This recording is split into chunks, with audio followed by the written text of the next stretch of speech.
അപ്പോസ്തലനായ പൗലോസ് പറയുന്ന ആ വാക്യത്തെ ഞാൻ വായിക്കുകയാണ്. ക്രിസ്തുയേശു തന്നെ മൂലക്കല്ലായിരിക്കെ നിങ്ങളെ അപ്പോസ്തലന്മാരും പ്രവാചകന്മാരും എന്ന അടിസ്ഥാനത്തിൻ്റെ മേൽ പണിതിരിക്കുന്നു. സഭയുടെ മൂലക്കല്ല്, കോർണർ സ്റ്റോൺ എന്ന് പറയുന്നത് യേശു ക്രിസ്തുവാണ്.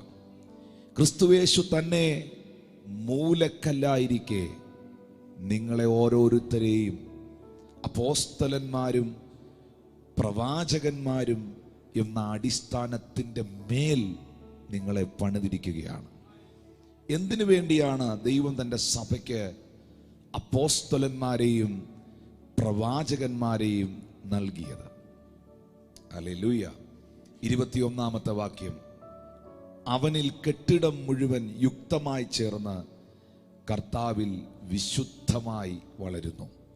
22-ാം വാക്യം, അവനിൽ നിങ്ങളെയും, പറഞ്ഞ് എന്നെയും, ദൈവത്തിൻ്റെ നിവാസമാക്കേണ്ടതിന് ആത്മാവിനാൽ ഒന്നിച്ചു പണിതു വരുന്നു. ആത്മാവിനാൽ ഒന്നിച്ചു പണിതു വരുന്നു.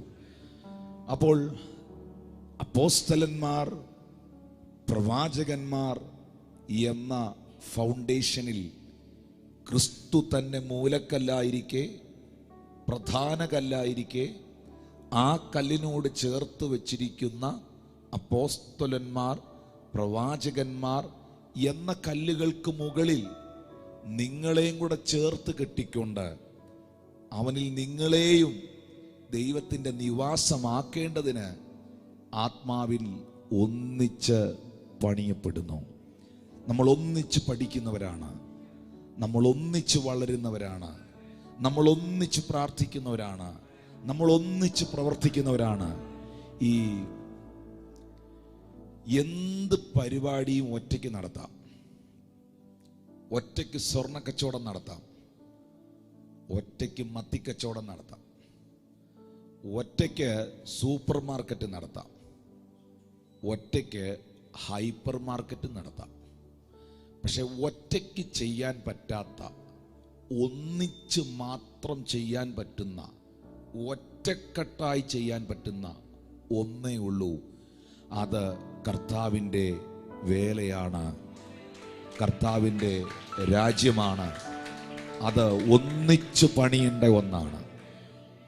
അതുകൊണ്ടാണ് സങ്കീർത്തനത്തിൽ സങ്കീർത്തനക്കാരൻ പറയുന്നത്, നാം ഒന്നിച്ച് അവൻ്റെ നാമത്തെ ഉയർത്തുക. ഒന്ന് പറഞ്ഞ വാക്യം, നാം ഒന്നിച്ച്. അടുത്തിരിക്കുന്നത് പറഞ്ഞ് ഒറ്റയ്ക്ക് ഉയർത്തുകയല്ല, ഒന്നിച്ച് ഉയർത്തുകയാണ്. ഒറ്റയ്ക്ക് ഉയർത്തുകയല്ല, നമ്മൾ ഒന്നിച്ച് ഉയർത്തുകയാണ്. നാം ഒന്നിച്ച് അവൻ്റെ ഞാൻ പറഞ്ഞല്ലോ, സ്വർണ്ണക്കച്ചവടവും ഡയമണ്ടിൻ്റെ ബിസിനസ് വരെയും ഒറ്റയ്ക്ക് നടത്താം. അങ്ങനെയാണല്ലോ, ഒറ്റയ്ക്കാണല്ലോ പലരും അവരവരുടെ പ്രസ്ഥാനങ്ങൾ നടത്തുന്നത്. പക്ഷെ ഒറ്റയ്ക്ക് നടത്താൻ പറ്റാത്ത, ഒന്നിച്ച് നടത്തേണ്ട, ഒറ്റക്കെട്ടായി നിൽക്കേണ്ട ഒന്നാണ് ദൈവത്തിൻ്റെ രാജ്യവും ദൈവത്തിൻ്റെ സഭയും. അതുകൊണ്ടാണ് പൗലോസ് പറയുന്നത്, ആത്മാവിൻ്റെ ഐക്യത സമാധാന ബന്ധത്തിൽ കാക്കുവാൻ നിങ്ങൾ ശ്രമിക്കണം. ആത്മാവിൽ ഒരു ഭയങ്കര ഐക്യത ഈ വിഷയത്തിൽ ഉണ്ടാകണം. നിങ്ങളുടെ ലക്ഷ്യം ദൈവരാജ്യമാണോ? ആണോ? നിങ്ങളുടെ ലക്ഷ്യം അനേക ആത്മാക്കൾ ക്രിസ്തുവിലേക്ക് വരണമെന്നാണോ? നിങ്ങളുടെ ലക്ഷ്യം പിശാചിന്റെ പിടിയിൽ നിന്നും പലരും വിടുവിക്കപ്പെടണമെന്നാണോ? പിശാചിന്റെ കയ്യിൽ നിന്ന് എല്ലാവരും രക്ഷപ്പെടണമെന്ന് ആഗ്രഹമുള്ള എത്ര പേരുണ്ട്? ഇരുട്ടിനകത്തുനിന്ന് അനേക ആയിരങ്ങൾ വെളിച്ചമാകുന്ന ക്രിസ്തുവിലേക്ക് വരണമെന്ന് ആഗ്രഹിക്കുന്ന എത്ര പേരുണ്ട്? എൻ്റെ ആഗ്രഹം അത്രയേ ഉള്ളൂ, എൻ്റെ ലക്ഷ്യം അതേ ഉള്ളൂ. ആ ലക്ഷ്യമുള്ളവർ, ആ ബോധ്യമുള്ളവർ, ആ ആഗ്രഹമുള്ളവർ ഒന്നിച്ചു നിന്ന് ഒറ്റക്കെട്ടായി പ്രവർത്തിക്കുമ്പോഴാണ് ദൈവരാജ്യം സ്ഥാപിതമാകുന്നത്. ഹല്ലേലൂയ. അതുകൊണ്ടാണ് നെഹമ്യാവ് എന്ന പ്രവാചകൻ ജെറുസലേമിന്റെ മതിൽ ഇടിഞ്ഞും അതിന്റെ വാതിലുകൾ ശത്രു തീവച്ചും കത്തിച്ച് നശിപ്പിച്ചിരിക്കുന്നു എന്ന വാർത്ത തൻ്റെ കാതിലെത്തിയപ്പോൾ ബൈബിൾ പറയുന്നു, നെഹമ്യാവ് ദൈവസന്നിധിയിൽ ഓടിച്ചെന്ന് ഇരുന്ന് കരഞ്ഞ് ഉപവസിച്ച് പ്രാർത്ഥിച്ചു. ഇപ്പോൾ നെഹമ്യാവ് കരഞ്ഞ് പ്രാർത്ഥിക്കുന്നത്, നെഹമ്യാവ് ഉപവസിച്ച് പ്രാർത്ഥിക്കുന്നത് നെഹമ്യാവിന്റെ പിള്ളേരെ MBBS വിടാനല്ല. നെഹമ്യാവ് ഇപ്പോൾ കരയുന്നത്, നെഹമ്യാവ് ഇപ്പോൾ ഉപവസിക്കുന്നത് തൻ്റെ ഭാര്യയുടെ ശരീരത്തിലുള്ള ട്യൂമർ മാറാനല്ല. നെഹമ്യാവ് ഇപ്പോൾ കരയുന്നത്, പ്രാർത്ഥിക്കുന്നത്, കർത്താവേ എനിക്കൊരു പുതിയ വഴി തുറക്കണേ, അതിനുമല്ല. ജെറുസലേമിന്റെ മതിലുകൾ ഇടിഞ്ഞു കിടക്കുന്നു, ശത്രു പട്ടണത്തിൽ പ്രവർത്തിക്കുന്നു, ദൈവത്തിന്റെ നാമം ദുഷിക്കപ്പെടുന്നു. ദൈവത്തിന്റെ പട്ടണമായ ജെറുസലേമിനെ റീബിൽഡ് ചെയ്യണം, റിസ്റ്റോർ ചെയ്യണം, അതിന്റെ വാതിലുകൾ പണിയണം, അതിന്റെ ജനലുകൾ പണിയണം. ദൈവനാമം ദുഷിക്കപ്പെടുന്നത് അവസാനിച്ച് ദേശത്തിൽ ദൈവത്തിന്റെ നാമം മഹത്വപ്പെടണം. ഈ ആഗ്രഹത്തിൽ നെഹമ്യാവ് ഇരുന്ന് കരഞ്ഞു സഹോദര, ഒറ്റയ്ക്കിരുന്ന് കരഞ്ഞു, ഒറ്റയ്ക്കിരുന്ന് കരഞ്ഞു. ആ കണ്ണുനീരോടുള്ള പ്രാർത്ഥനയിൽ തൻ്റെ അകത്തൊരു ദർശനം ഗർഭം ധരിച്ചു, തൻ്റെ അകത്തൊരു വിഷൻ ഉണ്ടായി, ഈ മതിൽ പണിയണം. പക്ഷേ തനിക്കറിയാം, ദർശനം തനിക്കാണ് ലഭ്യമായിരിക്കുന്നതെങ്കിലും, ദൈവം തന്നോടാണ് സംസാരിച്ചിരിക്കുന്നതെങ്കിലും, നിയോഗം താനാണ് ഏറ്റെടുത്തിരിക്കുന്നതെങ്കിലും, അത് തന്നെ കൊണ്ട് ഒറ്റയ്ക്ക് ചെയ്യുവാൻ കഴിയുകയില്ലെന്ന് നെഹമ്യാവ് മനസ്സിലാക്കിയിട്ട് അവിടെ ഇവിടെയായി ചിതറിപ്പാർത്ത യഹൂദന്മാരെ ഒന്നിച്ച് വിളിച്ചു കൂട്ടിയിട്ട് തൻ്റെ അകത്തുള്ള ദർശനത്തെ നെഹമ്യാവ് അവരോട് പങ്കുവെച്ചു. അവരോട് ആ ദർശനത്തെ പങ്കുവെച്ചു. എന്നിട്ട് അവർ ഒറ്റക്കെട്ടായി ഒരുമിച്ച് കൂടി നെഹമ്യാ 2:20 പറഞ്ഞു, വരുവീൻ, സ്വർഗത്തിലെ ദൈവം നമുക്ക് കാര്യം സാധിപ്പിക്കും. ആകയാൽ അവന്റെ ദാസന്മാരായ ഞങ്ങൾ എഴുന്നേറ്റ് പണിയും. അവന്റെ ദാസനായ ഞാൻ എന്നല്ല, അവന്റെ ദാസന്മാരായ ഞങ്ങൾ. സഭ ഞാനല്ല, സഭ നമ്മളാണ്. Be one. ഹല്ലേലൂയ. സഭ ഞാനല്ല, സഭ നമ്മളാണ്. അത് ഞാനൊന്ന് വായിക്കുകയാണ്, അത് വായിച്ചിട്ട് തിരുമേശയിലേക്ക് വരികയാണ്. അപ്പോസ്തലന്മാർ, പ്രവാചകന്മാർ എന്ന അടിസ്ഥാനത്തിന്റെ മേൽ ക്രിസ്തു തന്നെ മൂലക്കല്ലായിരിക്കെ നിങ്ങളെയും ചേർത്ത് ഒന്നിച്ചു പണിയുന്നു. എന്തിനു വേണ്ടി? മറ്റൊന്നിനുമല്ല, ആത്മാവിൽ ഒന്നിച്ചു വളരാൻ, ക്രിസ്തു എന്ന തലയോളം സകലത്തിലും വളർച്ച പ്രാപിക്കാൻ. ഹല്ലേലൂയ. എന്നാൽ 1 കൊരിന്ത്യർ 12 വരുമ്പോൾ അതിന്റെ 12-ാമത്തെ വാക്യത്തിൽ, 12 മുതലുള്ള വാക്യത്തിൽ പൗലോസ് പറയുന്നു, ശരീരം ഒന്നും അതിന് അവയവം പലതും, ശരീരത്തിന്റെ അവയവം പലതുമായിരിക്കെ എല്ലാം ഒരു ശരീരമായിരിക്കുന്നത് പോലെയാകുന്നു ക്രിസ്തു. യഹൂദന്മാരോ യവനന്മാരോ ദാസന്മാരോ സ്വതന്ത്രന്മാരോ നാം എല്ലാവരും ഏക ശരീരമാകുമാറ് ഒരേ ആത്മാവിൽ സ്നാനമേറ്റും ഒരേ ആത്മാവിൽ പാനം ചെയ്തും ഇരിക്കുന്നു. പരിശുദ്ധാത്മാവുള്ളവരെല്ലാം ഒന്ന് കൈ ഉയർത്തി. Praise God. അടുത്ത വാക്യം, ശരീരം ഒരവയവമല്ല പലതത്രേ. എന്തുവാ ഈ ശരീരം? ഇവിടെ പൗലോസ് ഉദ്ദേശിക്കുന്ന ശരീരം എന്നാ? ബോഡി ഓഫ് ക്രൈസ്റ്റ്, കർത്താവിന്റെ ശരീരം, ക്രിസ്തുവിന്റെ സഭ. ശരീരം ഒരവയവമല്ല, അത് പലതത്രേ. ഞാൻ കൈയല്ലായക കൊണ്ട് ശരീരത്തിലുള്ളതല്ലെന്ന് കാൽ പറയുന്നെങ്കിൽ അതിനാൽ അത് ശരീരത്തിലുള്ളതല്ല എന്ന് വരികയില്ല. ഹല്ലേലൂയ. ശരീരം മുഴുവൻ കണ്ണായാൽ, എല്ലാവരും ഒന്ന് കേട്ടോണേ, ശരീരം മുഴുവൻ കണ്ണായാൽ ശ്രവണം എവിടെ? മുഴുവൻ ശ്രവണമായാൽ ഘ്രാണം എവിടെ? ദൈവമോ, 18-ാമത്തെ വാക്യം അടിവരയിട്ട് രേഖപ്പെടുത്തണം, ദൈവമോ തൻ്റെ ഇഷ്ടപ്രകാരം അവയവങ്ങളെ ശരീരത്തിൽ വെവ്വേറെയായി വച്ചിരിക്കുന്നു. ദൈവസഭയിൽ ഓരോ കാര്യങ്ങളെയും പൊസിഷൻ ചെയ്തിരിക്കുന്നത് ദൈവമാണ്. തൻ്റെ ഇഷ്ടപ്രകാരം അതിനെ പൊസിഷൻ ചെയ്തിരിക്കുന്നു. എന്നിട്ട് ദൈവം പറയുകയാണ്, എന്നാൽ അവയവങ്ങൾ പലതെങ്കിലും ശരീരം ഒന്ന് തന്നെ. സകല ഒരു അവയവമെങ്കിൽ ശരീരം എവിടെ? കണ്ണ് കൈയോട്, 21-ാം വാക്യം, കണ്ണ് കൈയോട് നിന്നെ കൊണ്ട് എനിക്ക് ആവശ്യമില്ലെന്നും തലയ്ക്ക് കാലുകളോട് നിങ്ങളെ കൊണ്ട് എനിക്ക് ആവശ്യമില്ലെന്നും പറഞ്ഞുകൂടാ. തുടക്കത്തിൽ തന്നെ ഇത് പറയണം, ഓരോ അവയവങ്ങളും പ്രധാനപ്പെട്ടതാണ്. ഇന്ന് ഞാനൊരു കാര്യം, ഇന്നലെ രാത്രി ഞാൻ 2 മണി കഴിഞ്ഞു ഉറങ്ങിയപ്പോൾ ഇന്ന് രാവിലെ കർത്താവിന്റെ ദാസൻ പാസ്റ്റർ ജിജി മോഹൻ സ്നാനത്തിന്റെ ക്ലാസ് നടത്തി, സ്നാനപ്പെടുത്തി അനേകരെ. ഞാൻ അവിടെ ഇരുന്ന് ചിന്തിക്കുകയാണ്, എനിക്ക് ആരെയും വിളിക്കേണ്ടി വന്നില്ല. ഇവിടെ ഈ ഹോള് വൃത്തിയാക്കിയോ, ഇവിടെ സൗണ്ട് സിസ്റ്റം വന്നോ, ഇവിടെ കസേര ഇട്ടോ, ഇവിടെ തിരുമേശയുടെ കാര്യങ്ങൾ സെറ്റ് ചെയ്തോ, ഇതൊന്നും ആരെയും വിളിക്കാനോ അന്വേഷിക്കാനോ അങ്ങനെ പണ്ടത്തെ പോലെ വിളിച്ചുകൊണ്ടിരിക്കാനോ ഉള്ളൊരാവശ്യം വന്നില്ല. കാരണം എനിക്കറിയാം ഇവിടെ ഒത്തിരി അവയവങ്ങളുണ്ട്. അവരിവിടെ ഉള്ളതുകൊണ്ട് ക്രിസ്തുവിന്റെ സഭ, ക്രിസ്തുവിന്റെ ശരീരം ഇവിടെ ഫങ്ഷൻ ചെയ്തിരിക്കും. എത്ര പേർക്ക് ഞാൻ ഈ പറയുന്നതിന്റെ വെളിപ്പാട് മനസ്സിലാകുന്നെന്ന് എനിക്കറിയില്ല. എന്റെ ശരീരത്തിലെ അവയവങ്ങൾ ഫങ്ഷൻ ചെയ്യാതിരുന്നാൽ, ഏതെങ്കിലും അവയവങ്ങൾ പണിമുടക്കിയാൽ, ഫങ്ഷൻ ചെയ്യാതെ പോയാൽ, പിന്നെ ശരീരത്തിന് നിലനിൽപ്പില്ല. പ്രിയപ്പെട്ടവരെ, നിങ്ങൾ കർത്താവിന്റെ ശരീരത്തിന്റെ ഓരോ അവയവങ്ങളാണ്. അതുകൊണ്ട് കണ്ണ് കൈയോട് നിന്നെ കൊണ്ട് എനിക്ക് ആവശ്യമില്ലെന്നും, തലയ്ക്ക് കാലുകളോട് നിന്നെ കൊണ്ട് എനിക്ക് ആവശ്യമില്ലെന്നും പറഞ്ഞുകൂടാ. ശരീരത്തിൽ ബലം കുറഞ്ഞവ എന്ന് തോന്നുന്ന അവയവങ്ങൾ തന്നെ ആവശ്യമുള്ളവയാകുന്നു. 23-ാമത്തെ വാക്യം, ശരീരത്തിൽ മാനം കുറഞ്ഞവ എന്ന് തോന്നുന്നവയ്ക്ക് നാം അധികം മാനം അണിയിക്കുന്നു, നമ്മിൽ അഴക് കുറഞ്ഞവയ്ക്ക് അധികം അഴക് വരുത്തുന്നു. ഇവിടെ 17-ാമത്തെ വാക്യത്തിൽ പറയുന്നുണ്ട്, ശരീരം മുഴുവൻ കണ്ണായാൽ ശ്രവണം എവിടെ? അപ്പൊ ഈ ചെവി, എന്നെ നോക്കിയേ, ഈ ചെവി പറയുകയാണ്, എൻ്റെ പൊന്ന് കണ്ണേ, ഞാൻ കുറെ നാളായിട്ട് ഈ സൈഡ് പിടിച്ചിരിക്കുകയാണ്, നീ അങ്ങ് ഫ്രണ്ടി ഇരിക്കുകയാണല്ലോ. ഞാൻ എത്ര നാളായിട്ട് ഈ സൈഡിൽ ഇങ്ങനെ ഇരിക്കുന്നു, നീ കുറെ നാളായിട്ട് ഫ്രണ്ടിൽ തന്നെ ആണല്ലോ. നീ കുറച്ച് നാളത്തേക്ക് ഈ സൈഡിൽ വാ, ഞാൻ മുന്നോട്ട് വരാം. എങ്ങനെ ഇരിക്കുക മുഖം? എങ്ങനെ ഇരിക്കും? കാല് പറയുകയാണ്, ഈ അഴുക്കിനകത്തൂടെ എല്ലാം ഞാനാ നടക്കണേ, ഇവന്റെ ശരീരം ഞാനാ വഹിക്കുന്നേ.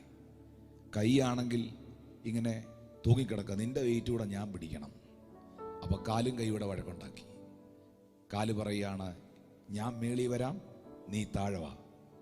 എങ്ങനെ ഇരിക്കും?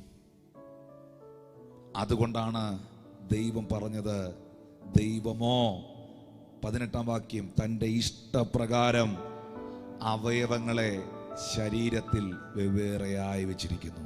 ഇത് സഭയെക്കുറിച്ചാണ് പറയുന്നത്. നോക്കിയേ, കീബോർഡ് വായിക്കുന്ന ഈ സഹോദരൻ ശുശ്രൂഷയാണ് ചെയ്യുന്നത്. പാട്ടുപാടിയ ബ്രദർ ഇമ്മാനുവേൽ കെബിയും കൂട്ടുവേലക്കാരും അതിമഹത്തരമായ ഒരു ശുശ്രൂഷയാണ് ചെയ്യുന്നത്. നമ്മൾ ആരും ശ്രദ്ധിക്കാത്ത വേറൊരു ഒരാളുണ്ട് ഇവിടെ, ആ സൗണ്ട് സിസ്റ്റം ഓപ്പറേറ്റ് ചെയ്യുന്ന സഹോദരൻ. പുള്ളിക്കാരൻ്റെ ആ സൗണ്ട് സിസ്റ്റത്തിനകത്ത് എന്തെങ്കിലും പറ്റിപ്പോയാൽ ഇന്ന് ഈ മീറ്റിംഗ് എങ്ങനെ നടക്കും? എങ്ങനെ നടക്കുമെന്ന് നിങ്ങൾ പറ. നിങ്ങൾ ആരും ശ്രദ്ധിക്കുന്നില്ലല്ലോ ആ പുള്ളിയെ. ദൈവം ലൈവ് കാണുന്നു, ഒത്തിരി ആയിരങ്ങൾ ഈ ലൈവ് ഇപ്പൊ കണ്ടോണ്ടിരിക്കുകയാണ്. ക്യാമറ ഓപ്പറേറ്റ് ചെയ്യുന്ന പുള്ളിയെ, സഹോദരനെയും അവിടെ മീഡിയയിൽ അത് വർക്ക് ചെയ്യുന്ന കുഞ്ഞുങ്ങളെ ആരും ശ്രദ്ധിക്കുന്നില്ല. പക്ഷെ അവരെത്ര ഇമ്പോർട്ടൻ്റ് ആണെന്നറിയാവോ? അവരവിടെ വർക്ക് ചെയ്യുന്നത് കൊണ്ടാണ് ആയിരക്കണക്കിന് ആൾക്കാർ ഈ വചനം കേട്ടുകൊണ്ടിരിക്കുന്നത്.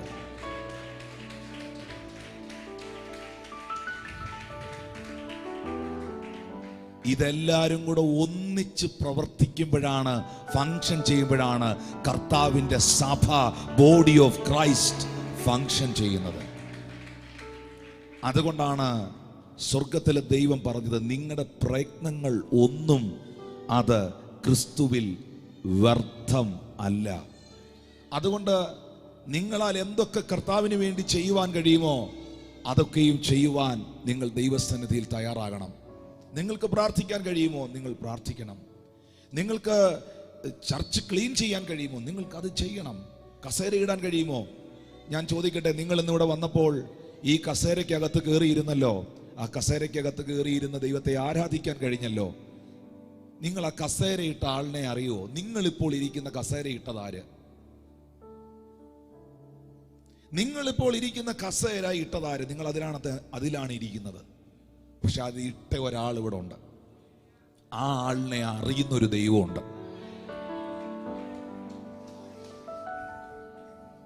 ഞാൻ പൂർണ്ണമായി വിശ്വസിക്കുന്നു, ക്രൂശിന്റെ അറ്റം അല്പസമയത്തേക്ക് താങ്ങിയവന്റെ തലമുറയെ എൻ്റെ ദൈവം അനുഗ്രഹിച്ചെങ്കിൽ, നിങ്ങൾക്കറിയാം, ബൈബിളിൽ ഈ വേദപുസ്തകം വിശ്വസിക്കാത്ത വിമർശകരോടല്ല ഞാൻ സംസാരിക്കുന്നത്, വിശുദ്ധന്മാരോടും തിരുവെഴുത്തിൽ വിശ്വസിക്കുന്നവരോടുമാണ്.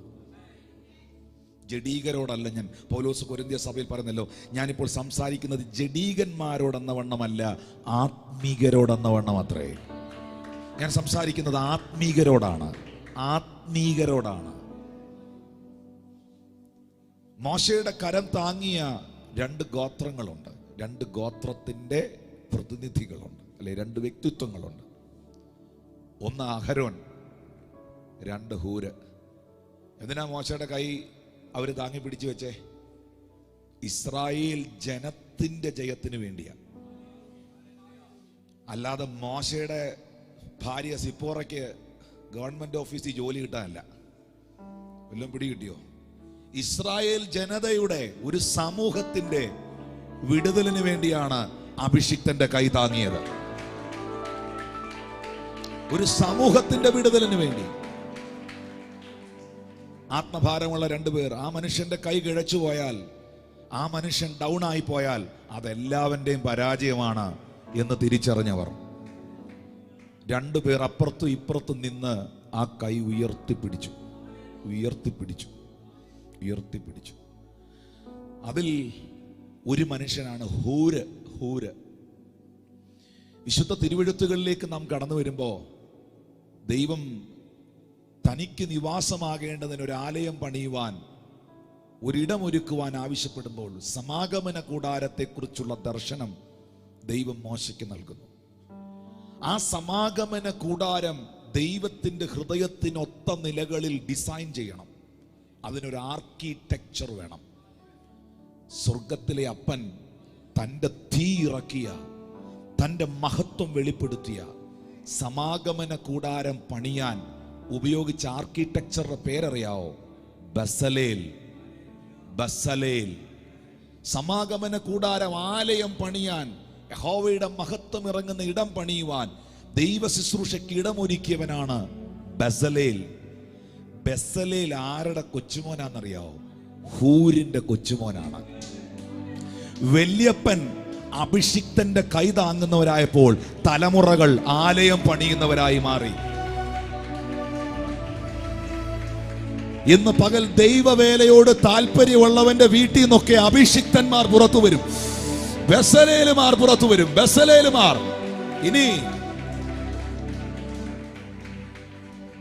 ഇനി ബസലേലിന്റെ പ്രത്യേകത എന്നാണെന്നറിയോ?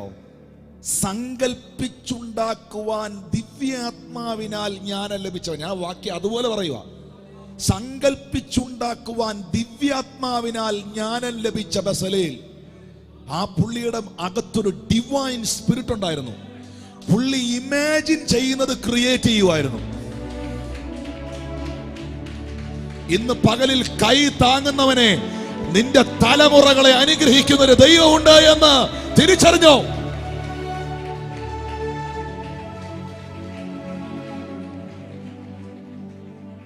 അതുകൊണ്ട് ഞാൻ എൻ്റെ കാര്യം പറയാം. എനിക്ക് എങ്ങനെയൊക്കെ ദൈവവേലയെ സപ്പോർട്ട് ചെയ്യാൻ പറ്റുമോ ഞാൻ അങ്ങനെ എല്ലാം ചെയ്യും. ഇവിടെ ഇപ്പോൾ ഒരു അഭിഷിക്തൻ ഇപ്പൊ ഇവിടെ വന്നാൽ ആ പുള്ളിക്ക് ഞാൻ വെള്ളം എടുത്തുകൊണ്ട് കൊടുക്കും. പുള്ളി വണ്ടിയിൽ നിന്ന് ഇറങ്ങിയാൽ ഞാൻ ആ ബൈബിളും പിടിച്ച് മേടിച്ച് ബാഗ് മേടിച്ച് പുള്ളിയെ ഞാൻ കൊണ്ടുപോകും. കിട്ടാവുന്ന അനുഗ്രഹങ്ങളൊന്നും ഞാൻ വിടുകയില്ല. ഹല്ലേലൂയ. ഒരു ദൈവത്തിന്റെ അഭിഷിക്തൻ അല്ലെങ്കിൽ ഒരു കർത്തൃവേലക്കാരൻ, ഒരു ശുശ്രൂഷകൻ, ഒരു ഒരു ദൈവവേലയെ എങ്ങനെയൊക്കെ നമുക്ക് സപ്പോർട്ട് ചെയ്യാവോ അങ്ങനെയൊക്കെ നാം സപ്പോർട്ട് ചെയ്യുന്നവരാകണം. അതുകൊണ്ട് പ്രിയപ്പെട്ടവരെ, ശരീരം ഒരവയവമല്ല, വൺ മാൻ ഷോ അല്ല, പലതത്രേ. എന്നാൽ ഫൗണ്ടേഷൻ സ്ട്രോങ് ആയിരിക്കണം. അപ്പോസ്തലൻ, പ്രവാചകൻ ക്രിസ്തു എന്ന മൂലക്കണിന്മേൽ ചേർത്ത് വച്ചിരിക്കുമ്പോൾ അതിൻ്റെ മുകളിൽ പണിയപ്പെടുന്ന കല്ലുകളായി നാം തീരണം. ഇന്ന് പകലിൽ നമ്മുടെ കണ്ണുകളെ ഒന്ന് അടയ്ക്കാം. എന്നിട്ട് കർത്താവിനോട് പറയാം, പിതാവേ, അവിടുത്തെ രാജ്യത്തിന് കൊള്ളാവുന്ന ഒരു വ്യക്തിയാക്കി, അവിടുത്തെ സഭയ്ക്ക് പ്രയോജനമുള്ള ഒരു വ്യക്തിയാക്കി അവിടുന്ന് എന്നെ മാറ്റണമേ, അവിടുന്ന് എന്നെ മാറ്റണമേ. കർത്താവിനോടൊന്ന് പ്രാർത്ഥിച്ചേ. Oh we thank you Lord Jesus. Hallelujah. മോനെ, എന്നോട്ടവും എന്നധ്വാനവും വ്യർത്ഥമല്ല, അത് നിശ്ചയം. ആ പാട്ടിൻ്റെ വരികൾ ഒന്ന് പാടാവോ? ആ കൈകളെ നെഞ്ചോട് ചേർത്ത് വെച്ച് ഒരു മിനിറ്റ് ഒന്ന് പ്രാർത്ഥിക്കുമ്പോൾ, ഓൺലൈനിൽ ഞങ്ങളെ കാണുന്നവരെ, നിങ്ങൾ ഈ പത്തനംതിട്ട ചർച്ചിന് വേണ്ടി ഒരു വാക്ക് പ്രാർത്ഥിച്ച്, ഈ ദേശത്തിന് വേണ്ടി പ്രാർത്ഥിച്ച്, ഈ പട്ടണത്തിന് വേണ്ടി ഒരു വാക്ക് പ്രാർത്ഥിച്ച്. പണം കൊണ്ട് സഭ പണിയാൻ പറ്റില്ല, കഴിവുകൊണ്ട് പണിയാൻ പറ്റില്ല. കണ്ണുനീരും പ്രാർത്ഥനയും വിശ്വാസവും വെളിപ്പാടും കൊണ്ട് മാത്രമേ, ബന്ധങ്ങളിലൂടെയും വെളിപ്പാടിലൂടെയും മാത്രമേ സാധ്യമാകത്തുള്ളൂ. എന്നോട്ടവും അധ്വാനവും ഞാൻ കാത്തതാം വിശ്വാസവും, എന്നോട്ടവും അധ്വാനവും ഞാൻ കാത്തതാം വിശ്വാസവും വ്യർത്ഥമല്ല, അതു നിശ്ചയം. വേഗം കാണും എൻ മണാളനേ, വ്യർത്ഥമല്ല. ഞാനിത് പാടിക്കൊണ്ടിരിക്കുമ്പോഴേ എന്നെ ദൈവം ഒരു കാഴ്ച കാണിക്കുകയാണ്. ഒരു തീക്കകത്ത് ഒരു പാത്രത്തിൽ ഇങ്ങനെ ചോറ് വേവുന്നു. ആ പാത്രത്തിനകത്ത് ഇങ്ങനെ കരിയാണ്, ഫുള്ള് കരിയാണ്. ആ പാത്രം നിറച്ച് ഇങ്ങനെ പുകയടിച്ച് ചോറ് വയ്ക്കുന്ന ആ പാത്രം പുറത്തിങ്ങനെ അടുപ്പിൽ കത്തിക്കുന്ന പാത്രത്തിൽ കരിയാണ്.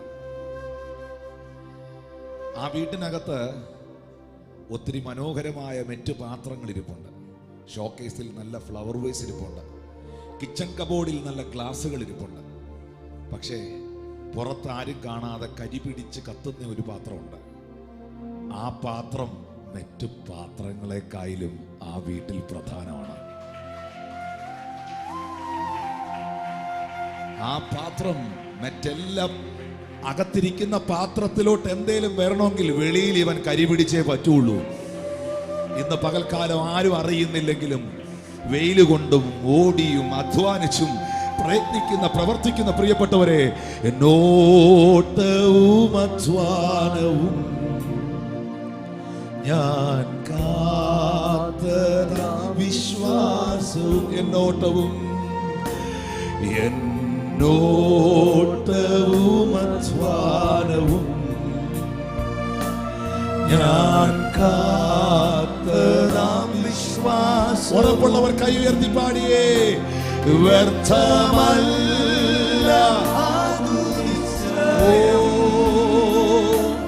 വേഗം കാണും എൻ മണാളനേ. വ്യർത്ഥമല്ല, വ്യർത്ഥമല്ല, നിശ്ചയം. ഹല്ലേലൂയ. വേഗം കാണും എൻ മണാളനേ. വ്യർത്ഥമല്ല, വ്യർത്ഥമല്ല, അതു നിശ്ചയം. വേഗം കാണും എൻ മണാളനേ. പാട്ട് പാടുന്നത് പോലും എത്ര മഹത്തരമായ ഒരു ശുശ്രൂഷയാണെന്നുള്ളതിന്റെ ഒന്ന് രണ്ട് തെളിവുണ്ട്. കേരളത്തിൽ അറിയപ്പെടുന്ന ഒന്ന് രണ്ട് ദൈവദാസന്മാരുടെ സാക്ഷി ഞാൻ കേട്ടിട്ടുണ്ട്. ക്രിസ്തുവിൽ വളരെ പ്രസിദ്ധനായിരുന്ന ഒരു മേനോൻ കുടുംബത്തിൽ ജനിച്ച മനു മേനോൻ എന്ന് പറയുന്ന ഒരു ദൈവദാസൻ, ആ അനുഗ്രഹീതനായ ദൈവപുരുഷൻ അഭിഷിക്തൻ ഭാരതപ്പുഴ കൺവെൻഷൻ നടന്നുകൊണ്ടിരിക്കുമ്പോൾ, ഭാരതപ്പുഴ മണൽപ്പുറത്ത്, പുള്ളി പാലക്കാടുകാരനാണ്, അവിടെ ജീവിതം തകർന്ന് ആ കുറ്റിക്കാട്ടിൽ മറഞ്ഞിരുന്ന് അദ്ദേഹം ഇങ്ങനെ ഇതെല്ലാം കേട്ടോണ്ടിരിക്കുകയാണ്. അപ്പോ ഒരു പാട്ടുകാരൻ വന്ന് പാടി, യഹോവാ ദൈവമാം വിശുദ്ധ ജാതി നാം അവനവകാശമാം ജനം പരദേശികൾ നാം ഭാഗ്യശാലികൾ ഇതുപോലൊരു ജാതിയുണ്ടോ? പരദേശികൾ നാം ഭാഗ്യശാലികൾ ഇതുപോലൊരു ജാതിയുണ്ടോ? ആ കുറ്റിക്കാട്ടിൽ നിന്ന് ഈ പാട്ട് കേട്ട് ഇറങ്ങി ഫ്രണ്ടി വന്ന് എന്ന് കരഞ്ഞു. അന്ന് അവിടെ വെച്ച് തൻ്റെ ജീവിതം കർത്താവിന് വേണ്ടി സമർപ്പിച്ചു. പാടുന്നത് ഒരു ശുശ്രൂഷയാണോ? ആണോ?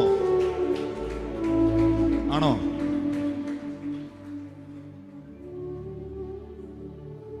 ദൈവത്തിന്റെ രാജ്യത്തിൽ നീ ഒരു കുഞ്ഞു വിരളെങ്കിലും അനക്കുന്നെങ്കിൽ അതിന് പ്രതിഫലം തരുന്ന ഒരു യജമാനനുണ്ട്. ഇതെന്റെ ബിസിനസ് അല്ല. നോ നോ നോ, ഞാൻ ഇതിനകത്ത് സ്റ്റാഫാണ്. ഞാൻ ഇതിനകത്ത് സ്റ്റാഫാണ്. എത്ര പേർ കേട്ടെടുക്കാൻ കഴിയുന്നുണ്ട്? ഒന്ന് കൈയടിച്ച് കർത്താവിന് നന്ദി പറഞ്ഞേ. ഞാൻ ഇതിനകത്ത് ഒരു സ്റ്റാഫാണ്.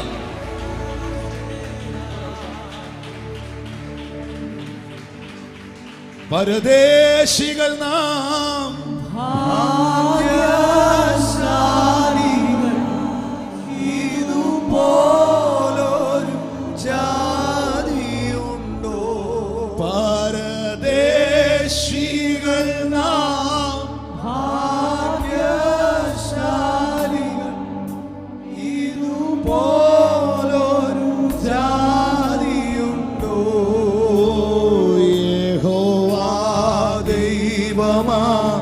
വിശുദ്ധ ജാതി നാം അവനവകാശമാ ജനം നാം. ഈ വരിയുടെ പാടിക്കോ. ആപത്തിൽ നമ്മുടെ ദിവ്യ സങ്കേതവും ബലവും ദൈവമൊരുവനത്രേ. ആപത്തിൽ നമ്മുടെ ദിവ്യ സങ്കേതവും ബലവും ദൈവമൊരുവനത്രേ. ആകയാൽ പാരിടും ആകയിലും നാം ഇനി ഭയപ്പെടുകയില്ല. ആകയാൽ പാരിടും ആകയിലും നാം ഇനി ഭയപ്പെടുകയില്ല. പരദേശികൾ നാം ഭാഗ്യശാലികൾ ഇതുപോലൊരു ജാതിയുണ്ടോ? ഓ പരദേശികൾ നാം ഭാഗ്യശാലികൾ ഇതുപോലൊരു ജാതിയുണ്ടോ? യഹോവാ ദൈവമാം വിശുദ്ധ ജാതി നാം അവനവകാശമാ ജനം നാം. നമുക്ക് കർത്താവിന്റെ മേശയിലേക്ക്, ശുശ്രൂഷയിലേക്ക് പ്രവേശിക്കാം. വിശുദ്ധ ലൂക്കോസിന്റെ സുവിശേഷം 22-ാം അധ്യായം 10 മുതൽ 20 വരെയുള്ള വാക്യങ്ങൾ ഈ സമയത്ത് നമുക്ക് ശ്രദ്ധിക്കാം. നിങ്ങൾ പട്ടണത്തിലെത്തുമ്പോൾ ഒരു കുടം വെള്ളം ചുമന്നുകൊണ്ട് ഒരു മനുഷ്യൻ നിങ്ങൾക്ക് എതിർപ്പെടും. അവൻ കടക്കുന്ന വീട്ടിലേക്ക് പിൻചെന്ന് വീട്ടുടയവനോട്, ഞാൻ എൻ്റെ ശിഷ്യന്മാരുമായി പെസഹ കഴിക്കാനുള്ള ശാല എവിടെയെന്ന് ഗുരുവിനോട് ചോദിക്കുന്നു, ഗുരു നിന്നോട് ചോദിക്കുന്നു എന്ന് പറഞ്ഞു. അവൻ വിരിച്ചൊരുക്കിയ ഒരു വൻമാളിക കാണിച്ചു തരും, അവിടെ ഒരുക്കുവീനെന്ന് അവരോട് പറഞ്ഞു. 13-ാമത്തെ വാക്യത്തിൽ പറയുന്ന, അവൻ പോയി തങ്ങളോട് പറഞ്ഞതുപോലെ കണ്ടു, പെസഹ ഒരുക്കി. സമയമായപ്പോൾ അവൻ അപ്പോസ്തലന്മാരുമായി ഭക്ഷണത്തിന് ഇരുന്നു. അവൻ അവരോട്, ഞാൻ കഷ്ടം അനുഭവിക്കും മുൻപേ പെസഹ നിങ്ങളോടുകൂടെ കഴിപ്പാൻ വാഞ്ചയോടെ ആഗ്രഹിച്ചു. ഇത് ദൈവരാജ്യത്തിൽ നിവൃത്തിയാകുവോളം ഞാൻ ഇനി അത് കഴിക്കുകയില്ല എന്ന് ഞാൻ നിങ്ങളോട് പറയുന്നു. 17-ാമത്തെ വാക്യത്തിൽ പറയുന്നു, പിന്നെ അവൻ പാനപാത്രം എടുത്തു വാഴ്ത്തി, ഇത് വാങ്ങി പങ്കിട്ടുകൊള്ളുവീൻ. ദൈവരാജ്യം വരുവോളം ഞാൻ മുന്തിരിവള്ളിയുടെ അനുഭവം ഇന്നു മുതൽ കുടിക്കുകയില്ല എന്ന് ഞാൻ നിങ്ങളോട് പറയുന്നു. പിന്നെ അവൻ അപ്പം എടുത്ത് വാഴ്ത്തി നുറുക്കി അവർക്ക് കൊടുത്തു, ഇത് നിങ്ങൾക്ക് വേണ്ടി നൽകുന്ന എൻ്റെ ശരീരം, എൻ്റെ ഓർമ്മയ്ക്കായി ചെയ്യുവീൻ എന്ന് പറഞ്ഞു. അവണ്ണം തന്നെ അത്താഴം കഴിഞ്ഞ ശേഷം അവൻ പാനപാത്രം കൊടുത്തു, ഈ പാനപാത്രം നിങ്ങൾക്ക് വേണ്ടി ചൊരിയുന്ന എൻ്റെ രക്തത്തിലെ പുതിയ ഉടമ്പടിയാകുന്നു, നിയമം ആകുന്നു. അതിൻ്റെ 10-ാമത്തെ വാക്യം നമ്മൾ നോക്കുമ്പോൾ അവിടെ എഴുതിയിരിക്കുന്നത് ഇങ്ങനെയാണ്. ലൂക്കോസ് 22:10 അവൻ പട്ടണത്തിലെത്തുമ്പോൾ ഒരു കുടം വെള്ളം ചുമന്നുകൊണ്ട് ഒരു മനുഷ്യൻ നിങ്ങൾക്ക് എതിർപ്പെടും, അവൻ കടക്കുന്ന വീട്ടിലേക്ക് പിൻചെല്ലുവിൻ. അപ്പോൾ യേശു കർത്താവ് ശിഷ്യന്മാരോട് പറയുകയാണ്, എനിക്ക് പെസഹ ഒരുക്കാൻ ഒരു സ്ഥലം നിങ്ങൾ കണ്ടെത്തണം. ഞാൻ ചിന്തിക്കുകയായിരുന്നേ, ഗലീല കടലിൻ്റെ അടിത്തട്ടിലൂടെ ഓടിപ്പോയ മീൻ്റെ വായിൽ ചതുർദ്രഹ്മ നാണയം സെറ്റ് ചെയ്ത് പത്രോസിനെയും കൊണ്ട് കരമടപ്പിച്ചവൻ, മരുഭൂമിയിൽ മന്ന വിളമ്പിയവൻ, 5 അപ്പവും 2 മീനും എടുത്ത് സെക്കൻഡുകൾ കൊണ്ട് 10,000 അപ്പവും മീനും ആക്കി മാറ്റിയവൻ. അങ്ങനെ ഞാൻ ചിന്തിക്കുമ്പോൾ എൻ്റെ ബുദ്ധിക്കും ചിന്തയ്ക്കും എത്തും പിടിയും കിട്ടാത്ത ഒട്ടനവധി അത്ഭുതങ്ങൾ ചെയ്തവന് പെസഹ ഒരുക്കാൻ ഒരു സ്ഥലമുടങ്ങ് കണ്ടെത്തിക്കൂടായിരുന്നു. പക്ഷേ കർത്താവ് പറയുന്നു, എനിക്ക് പെസഹ ഒരുക്കുവാനുള്ള സ്ഥലം നിങ്ങൾ കണ്ടെത്തണം. ദൈവം നമുക്ക് വേണ്ടി ചെയ്യുന്നതുണ്ട്, ദൈവത്തിന് വേണ്ടി നാം ചെയ്യുന്നതുണ്ട്, രണ്ടുമുണ്ട്.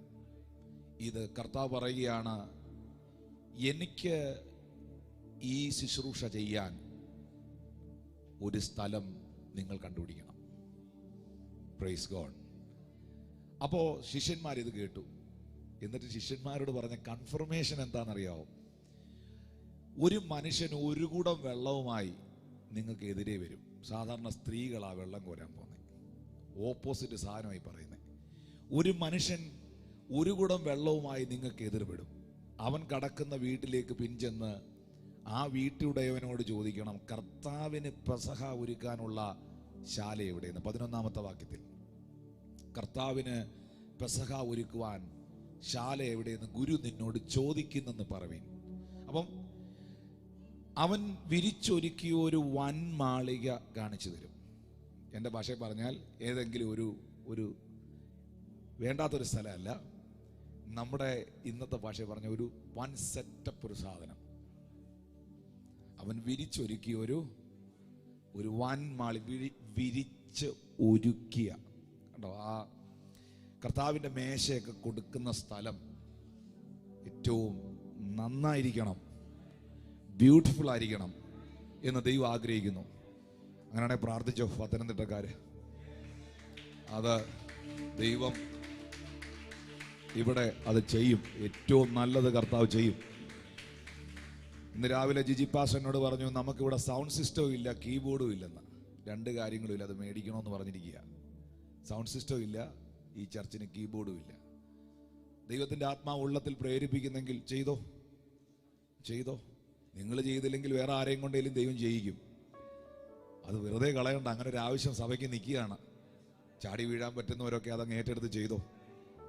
നിങ്ങൾ അതങ്ങ് വേണേ വാങ്ങിച്ചു കൊടുത്തോ. സൗണ്ട് സിസ്റ്റം എന്നാന്ന് വെച്ചാൽ അതങ്ങ് വാങ്ങിച്ചു കൊടുത്തോ. കീബോർഡ് അവർ പറയുന്നത് എന്നാന്ന് വെച്ചാൽ നിങ്ങൾ കാശൊന്നും കൊടുക്കണ്ട, അതങ്ങ് വാങ്ങിച്ചുകൊണ്ട് കൊടുത്തോ. ഏതെങ്കിലും പിള്ളേർ കളിക്കുന്നതൊന്നും വാങ്ങിച്ചുകൊണ്ട് വരരുത്, പിന്നെ ഇവരൊക്കെ അത് വായിക്കാൻ ബുദ്ധിമുട്ടും. പ്രൈസ് ഗോഡ്, ഹല്ലേലൂയ, ആമേൻ. ചെയ്തോ. കർത്താവിന് വേണ്ടി എന്തൊക്കെ ചെയ്യാൻ പറ്റുമോ അതൊക്കെ ചെയ്തോ. Praise God.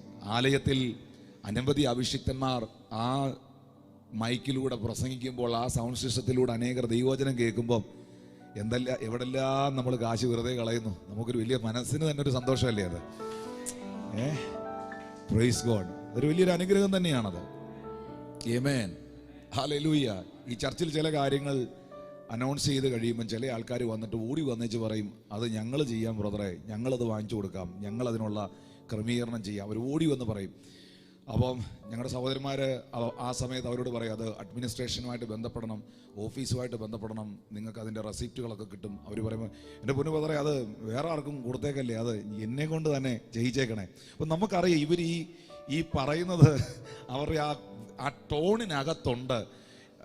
എൻ്റെ അകത്ത് ആ ഒരു പ്രേരണ നിൽക്കുകയാണ്, ഞാനത് ചെയ്യും. ഹല്ലേലൂയ. കർത്താവ് പറയുകയാണ്, വിരിച്ചൊരുക്കിയ വൻമാളിക കാണിച്ചു തരും, അവിടെ ഒരുക്കുവിൻ, അവിടെ ഒരുക്കുവിൻ. ശിഷ്യന്മാരെന്ത് ചെയ്തു? ഈ ദൂതും കേട്ടോണ്ട് അവർ ഇറങ്ങിപ്പോയി. സത്യമായും യേശു പറഞ്ഞത് മിനിറ്റുകൾക്കകത്ത് അവർ കണ്ടു. അവര് വെളിയിലോട്ടിറങ്ങി നടന്നു. നടക്കുന്ന സമയത്ത് ദേ വരുന്നു ഒരു പുരുഷൻ ഒരു കുടം വെള്ളമായി. അവനോട് ചോദിച്ചു, കർത്താവിന് പെസഹ ഒരുക്കാനുള്ള ശാലയുടെ. പുള്ളി വിളിച്ച് പുള്ളിയുടെ വീട്ടിലോട്ട് കൊണ്ടുപോകും. ഇന്നൊരു സത്യം നിങ്ങൾ മനസ്സിലാക്കണം, ഒരു കാര്യം നിങ്ങൾ തിരിച്ചറിയണം. ദൈവം തമ്പുരാൻ നിങ്ങളോടൊരു ആലോചന, ഒരു ദൂത്, ഒരു പ്രോമിസ്, ഒരു വാഗ്ദത്തം പറയുന്നെങ്കിൽ ബുദ്ധിക്ക് എത്തും പിടിയും കിട്ടാത്ത സാരം, പുരുഷൻ വെള്ളവും കുടവുമായിട്ട് വരുമെന്നൊക്കെ ചിലപ്പോൾ പറഞ്ഞു കളയും. Praise God. ബുദ്ധിക്ക് എത്തും പിടിയും കിട്ടാത്തതാണെങ്കിലും സ്റ്റെപ്പ് വയ്ക്കാൻ തയ്യാറായാൽ നീ അത് കണ്ടിരിക്കും. എനിക്കത് ചിന്തിക്കുവാൻ കഴിയുന്നതിലും അപ്പുറമായാലും എൻ്റെ കർത്താവ് എന്നോട് എന്ത് പറഞ്ഞോ അത് ഞാൻ കാണും, അത് ഞാൻ കാണും. ചേർന്നൊരു ഹല്ലേലൂയ പറഞ്ഞേ. അതല്ലേ 13-ാമത്തെ വാക്യം പറയുന്നത്, അവർ പോയി തങ്ങളോട് പറഞ്ഞതുപോലെ കണ്ടു. തങ്ങളോട് പറഞ്ഞതുപോലെ കണ്ടു. യേശുക്രിസ്തുവിന്റെ നാമത്തിൽ ഈ ദിവസങ്ങളിൽ സ്വർഗത്തിലെ ദൈവം തൻ്റെ വചനത്തിലൂടെ, തൻ്റെ ആത്മാവിൽ നിങ്ങളോട് എന്തെല്ലാം പറഞ്ഞുവോ അത് പറഞ്ഞതുപോലെ തന്നെ നിങ്ങളുടെ കാതിൽ കേട്ടതെല്ലാം നിങ്ങളുടെ കണ്ണ് കാണട്ടെ എന്ന് യേശുവിൻ നാമത്തിൽ ഞാൻ പ്രാർത്ഥിക്കുകയാണ്. അവർ പോയി പെസഹ ഒരുക്കി. ഇവിടെ അപ്പോസ്തലന്മാരുമായി കർത്താവ് ഭക്ഷണത്തിന് ഇരിക്കുന്ന സമയത്ത് അവൻ അപ്പമെടുത്ത് സ്തോത്രം ചെയ്തു. അവൻ പാനപാത്രത്തെ എടുത്തുയർത്തി, ഇത് വാങ്ങിക്കൊള്ളുവീൻ, ഇത് പങ്കിട്ടുകൊള്ളുവീൻ എന്ന് പറഞ്ഞു. എനിക്കിവിടെ കാണാൻ കഴിയുന്നൊരു കാര്യം, സ്വർഗത്തിലെ ദൈവം സ്ഥാപിച്ച 2 കൂദാശകൾ, 2 ശുശ്രൂഷകളുണ്ട്. ഒന്ന് വിശുദ്ധ വിവാഹം, മാരേജ്. വിവാഹം എന്ന് പറയുന്നത്, മാരേജ് എന്ന് പറയുന്നത് ദൈവത്താൽ സ്ഥാപിതമായതാണ്. ദൈവമായിരുന്നു ആദ്യത്തെ കല്യാണം നടത്തിയ വലിയ തിരുമേനി. ആരും വേണ്ടിയില്ലല്ലോ. ദൈവമാണ് ആദ്യത്തെ വിവാഹം നടത്തുന്നത്. ദൈവമാണ് വിശുദ്ധ വിവാഹം, കുടുംബജീവിതം എന്നുള്ളതിന് അടിസ്ഥാനമിടുന്നത്. ഏതൊരു പ്രസ്ഥാനവും അതിൻ്റെ സ്ഥാപകനിൽ അധിഷ്ഠിതമായിട്ടേ മുന്നോട്ട് പോവുള്ളൂ. ഏതെങ്കിലും ഒരു പ്രസ്ഥാനം വിജയിച്ചിട്ടുണ്ടെങ്കിൽ അതിൻ്റെ സ്ഥാപകൻ ഭയങ്കര വിഷനുള്ള ആളായിരിക്കും. ഏതെങ്കിലും ഒരു പ്രസ്ഥാനം പൊളിഞ്ഞിട്ടുണ്ടെങ്കിൽ അതിൻ്റെ സ്ഥാപകൻ തട്ടിപ്പുകാരനായിരിക്കും. പിടികിട്ടിയോ? ഹല്ലേലൂയ. ഒരു സ്ഥാപനത്തിൻ്റെ വിജയം അതിൻ്റെ സ്ഥാപകനിൽ അധിഷ്ഠിതമാണ്. അങ്ങനെങ്കിൽ വിശുദ്ധ വിവാഹവും കർത്തൃമേശ എന്ന ഈ ശുശ്രൂഷയും മനുഷ്യൻ സ്ഥാപിച്ചതല്ല, ദൈവത്താൽ സ്ഥാപിതമായതാണ്. ഈ ശുശ്രൂഷ യേശു ചെയ്തു, യേശു ചെയ്ത് കാണിച്ചു. ഇത് ചെയ്യുവാൻ ശിഷ്യന്മാരോട് ആവശ്യപ്പെട്ടു. പറഞ്ഞു, യേശു ഇത് ചെയ്തു, ചെയ്ത് കാണിച്ചു, ഇത് നിങ്ങൾ കൂടി വരുമ്പോൾ ചെയ്യാൻ പറഞ്ഞു. അപ്പോൾ യേശു കർത്താവ് ചെയ്ത് കാണിച്ച, കൂടി വരുമ്പോഴൊക്കെയും ചെയ്യണം എന്നാവശ്യപ്പെട്ട ഒരു ശുശ്രൂഷയുടെ മുൻപിലാണ് നിങ്ങൾ ഇപ്പോൾ ഇരിക്കുന്നത്. ഇതിനകത്ത് നമ്മൾ ഈ ഡെലിവറൻസ് മിനിസ്ട്രി ഒക്കെ ഭയങ്കരമായിട്ട് എൻജോയ് ചെയ്യുന്നവരും ഇഷ്ടപ്പെടുന്നവരുമാണ്. ഈ കർത്താവിൻ്റെ മേശയുടെ ശുശ്രൂഷയെക്കുറിച്ചുള്ള വെളിപ്പാടിൽ നിന്നുകൊണ്ട് വേണം ആ ശുശ്രൂഷ ചെയ്യാനും ആ ശുശ്രൂഷയിൽ പങ്കെടുക്കാനും. കാരണം ഇതൊരു ഭയങ്കര മിസ്റ്ററിയാണ്. ഇതിനകത്ത് മറഞ്ഞിരിക്കുന്ന ഭയങ്കര ഒരു ആത്മീക മർമ്മമുണ്ട്. അതാണ് യേശു കർത്താവ് ഈ ഭൂമിയിൽ ഈ ശുശ്രൂഷ ചെയ്ത് വെളിപ്പെടുത്തിയത്. അത് ഒരു പുതിയ ഉടമ്പടി കർത്താവ് ചെയ്യുകയായിരുന്നു. ഒന്ന്, ഇത് കർത്താവ് യേശു ക്രിസ്തുവിനാൽ സ്ഥാപിതമായി.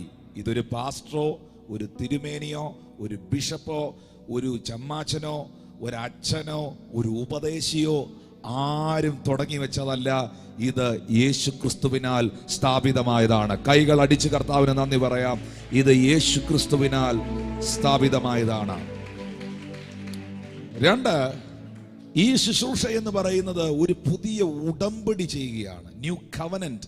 എബ്രായർക്കെഴുതിയ ലേഖനം 10-ാം അധ്യായം അതിന്റെ 19-ാമത്തെ വാക്യത്തിലേക്ക് വരുമ്പോൾ, എബ്രായർ 10:19, അതുകൊണ്ട് സഹോദരന്മാരെ, യേശു തന്റെ ദേഹം എന്ന തിരശ്ശീലയിൽ കൂടി നമുക്ക് പ്രതിഷ്ഠിച്ച ജീവനുള്ള പുതുവഴിയായി. അപ്പോ കർത്താവ് യേശു ക്രിസ്തുവിന്റെ കാൽവറി മരണത്തിലൂടെ, യേശു കർത്താവിന്റെ ക്രൂശ് മരണത്തിലൂടെ അവൻ പ്രതിഷ്ഠിച്ച ഒരു പുതുവഴിയുണ്ട്.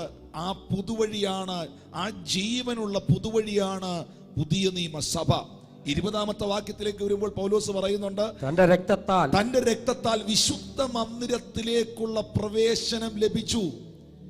ഇന്ന് പകൽക്കാലം തിരിച്ചറിയുക, മുൻപേ ദൂരസ്ഥരായിരുന്ന നമ്മെ യേശു ക്രിസ്തു മുഖാന്തരം യേശു ക്രിസ്തുവിന്റെ പരിശുദ്ധ രക്തത്താൽ സമീപസ്ഥരാക്കി മാറ്റി. ഈ തിരുമേശയോടുള്ള ബന്ധത്തിൽ പഴയ നിയമ കാലഘട്ടത്തിൽ നിഴലായി നിന്ന ഒരു ശുശ്രൂഷ ഉണ്ടായിരുന്നു. അത് ലേവ്യ പുസ്തകം 16-ാം അധ്യായം 21 മുതലുള്ള വാക്യത്തിലേക്ക് വരുമ്പോൾ അവിടെ പുരോഹിതന്മാർ ചെയ്ത ഒരു മിനിസ്ട്രി ഉണ്ട്. ലേവ്യ 16:21, ജീവനോടിരിക്കുന്ന ഒരു കോലാട്ടുകൊറ്റന്റെ തലയിൽ അഹരോൻ 2 കൈയും വെച്ചിട്ട് ഇസ്രായേൽ മക്കളുടെ എല്ലാ കുറ്റങ്ങളും സകല പാപങ്ങളും ലംഘനങ്ങളും ഏറ്റുപറഞ്ഞ് കോലാട്ടുകൊറ്റന്റെ തലയിൽ ചുമത്തി നിയമിക്കപ്പെട്ട ഒരാളിന്റെ കയ്യിൽ അതിനെ മരുഭൂമിയിലേക്ക് അയക്കും.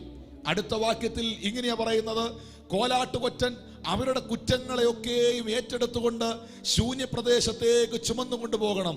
അവൻ കോലാട്ടുകൊറ്റനെ മരുഭൂമിയിലേക്ക് വിട്ടയക്കണം.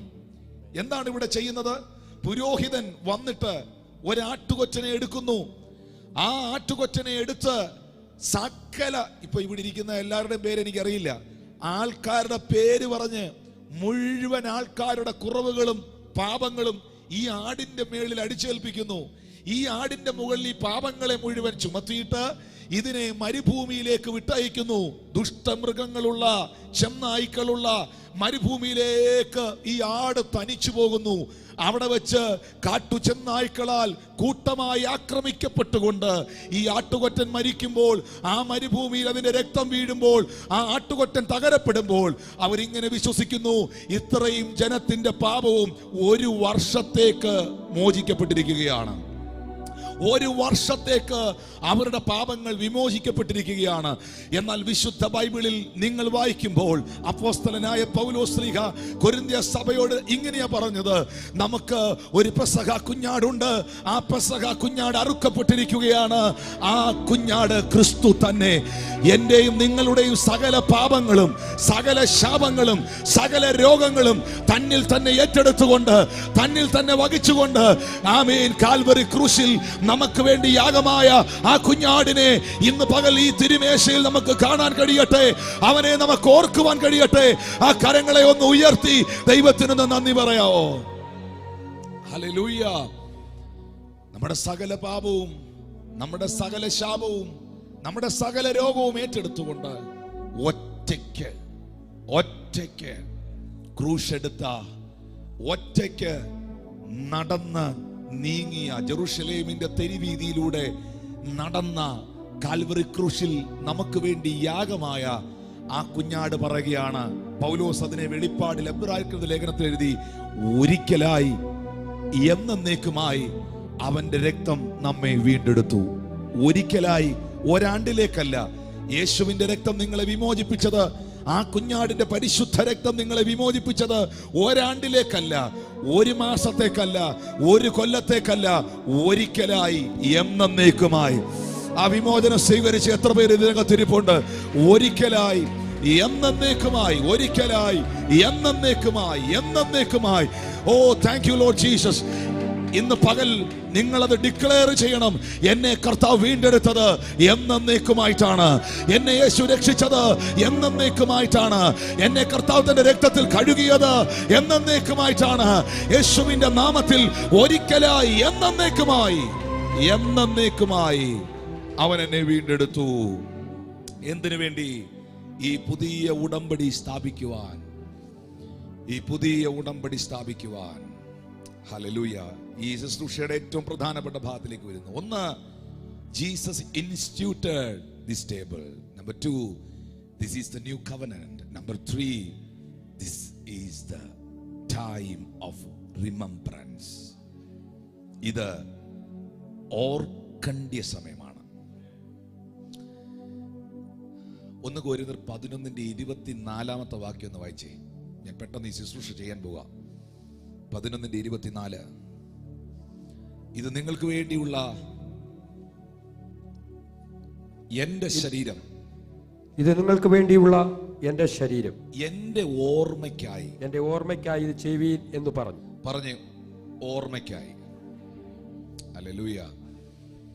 എന്താണ് ഓർക്കേണ്ടത്? എന്തിനു വേണ്ടിയാണ് ഇത്? ഈ ശുശ്രൂഷ നടത്തുമ്പം എനിക്കിനി എത്ര സമയമില്ലേലും എൻ്റെ അടുത്ത് ആരെങ്കിലും 5 മിനിറ്റ് കൊണ്ട് 26 ശുശ്രൂഷ നടത്താമെന്ന് ചോദിച്ചാൽ ഞാൻ പറയും എന്നെ കൊണ്ട് പറ്റിയായിരുന്നു.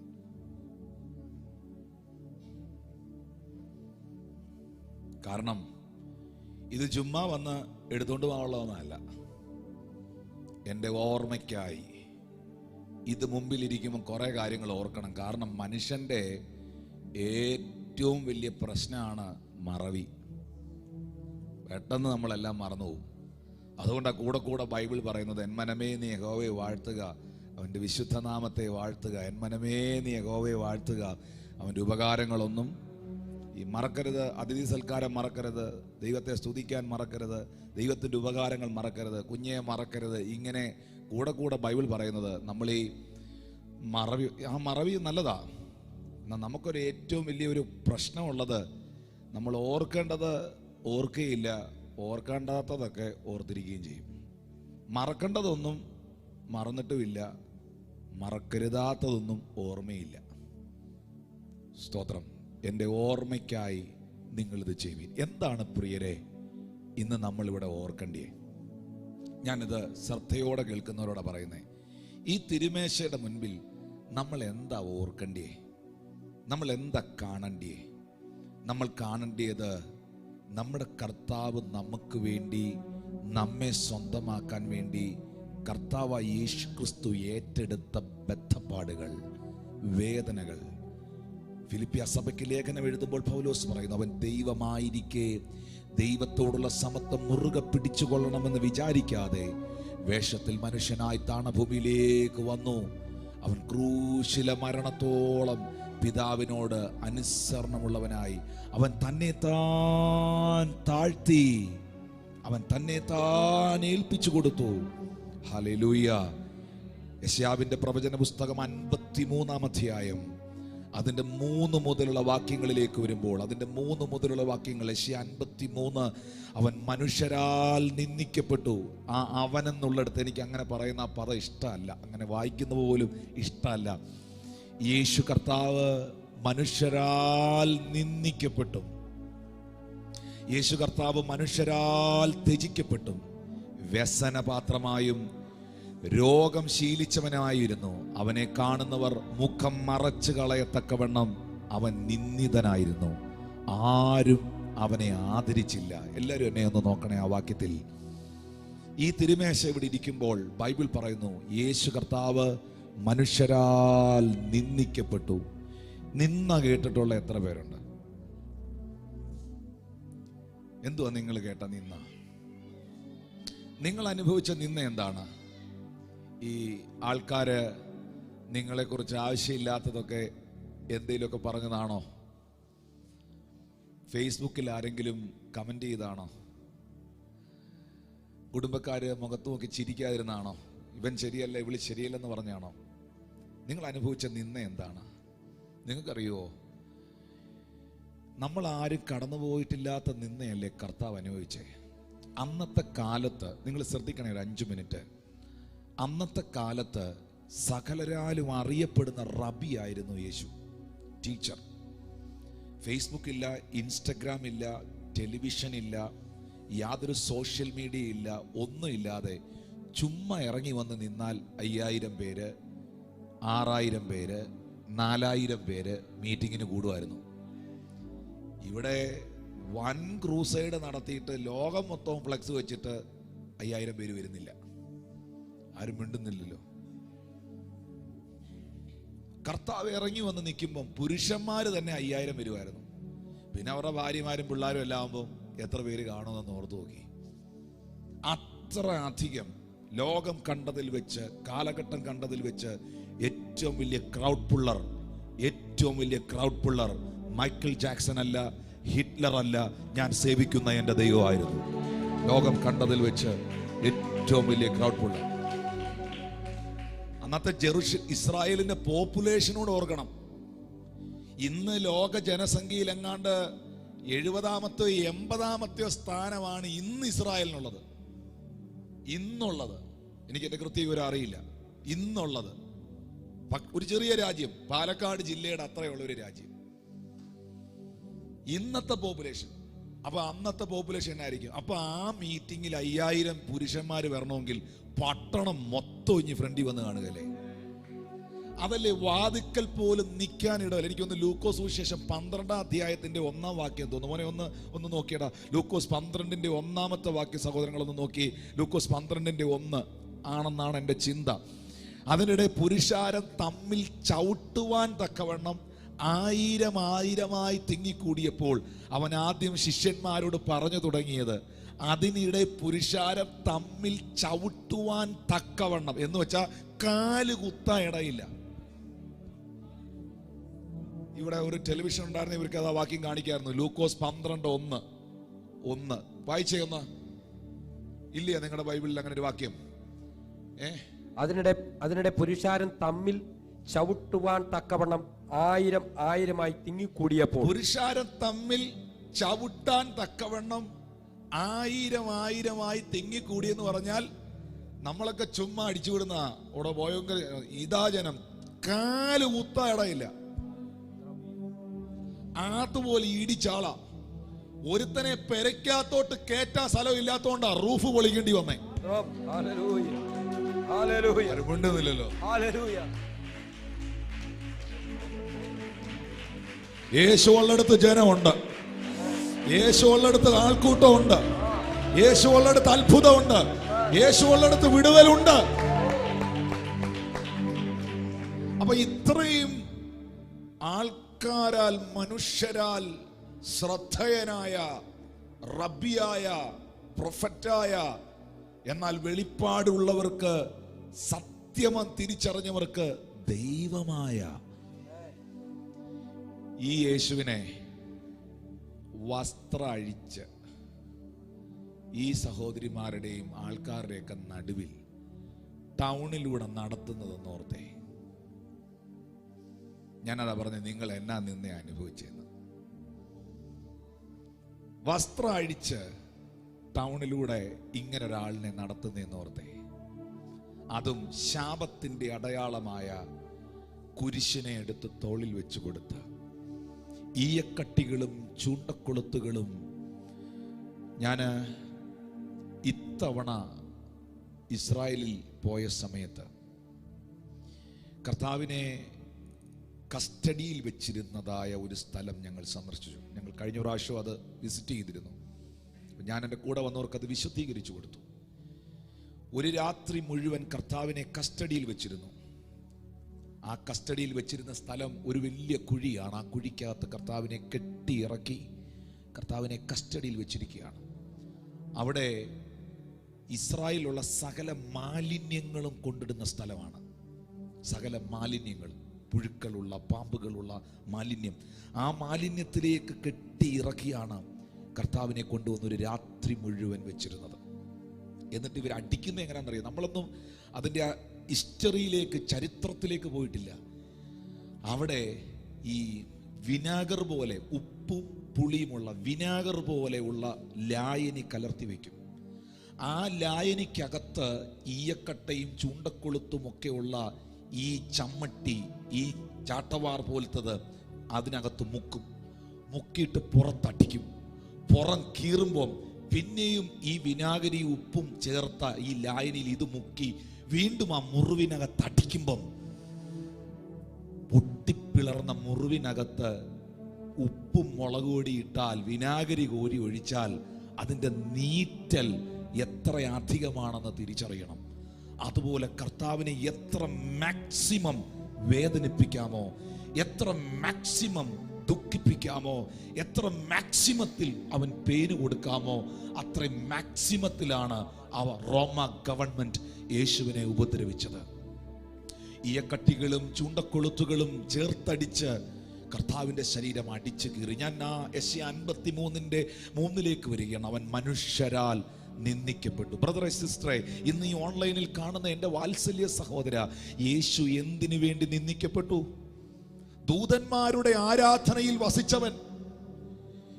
ദൂതന്മാർ രാപ്പകൽ, സാറാഫുകൾ രാപ്പകൽ സൈന്യങ്ങളുടെ ദൈവമായ യഹോവ പരിശുദ്ധൻ പരിശുദ്ധൻ പരിശുദ്ധൻ എന്നാർപ്പിട്ട 24 മൂപ്പന്മാർ കിരീടങ്ങളെ നിലത്തു താഴ്ത്തിയിട്ട് വീണു വണങ്ങുന്ന, സിംഹാസനത്തിൽ ആരൂഢനായിരിക്കുന്ന ആരാധ്യനായ, ആരിലും ഉന്നതനായ, അത്ഭുത മന്ത്രിയായ, വീരനായ ദൈവമായ, നിത്യപിതാവും സമാധാന പ്രഭുവുമായവൻ, ഇത്ര വലിയവനായ ദൈവം, ഇത്ര ആരാധനയിൽ വസിച്ചിരുന്നവൻ, സർവഭൂമിയും വണങ്ങുന്നവൻ, സൈന്യങ്ങളുടെ ദൈവമായ യഹോവ, അവൻ വേഷത്തിൽ മനുഷ്യനായി ഈ താണഭൂമിയിലേക്ക് ഇറങ്ങി വന്ന് വസ്ത്രരഹിതനായി ജെറുസലേമിന്റെ തെരുവീതിയിലൂടെ നടക്കുമ്പോ അതുപോലെ നിന്ന് അനുഭവിച്ച ആരെങ്കിലും ഇവിടെ ഉണ്ടോ?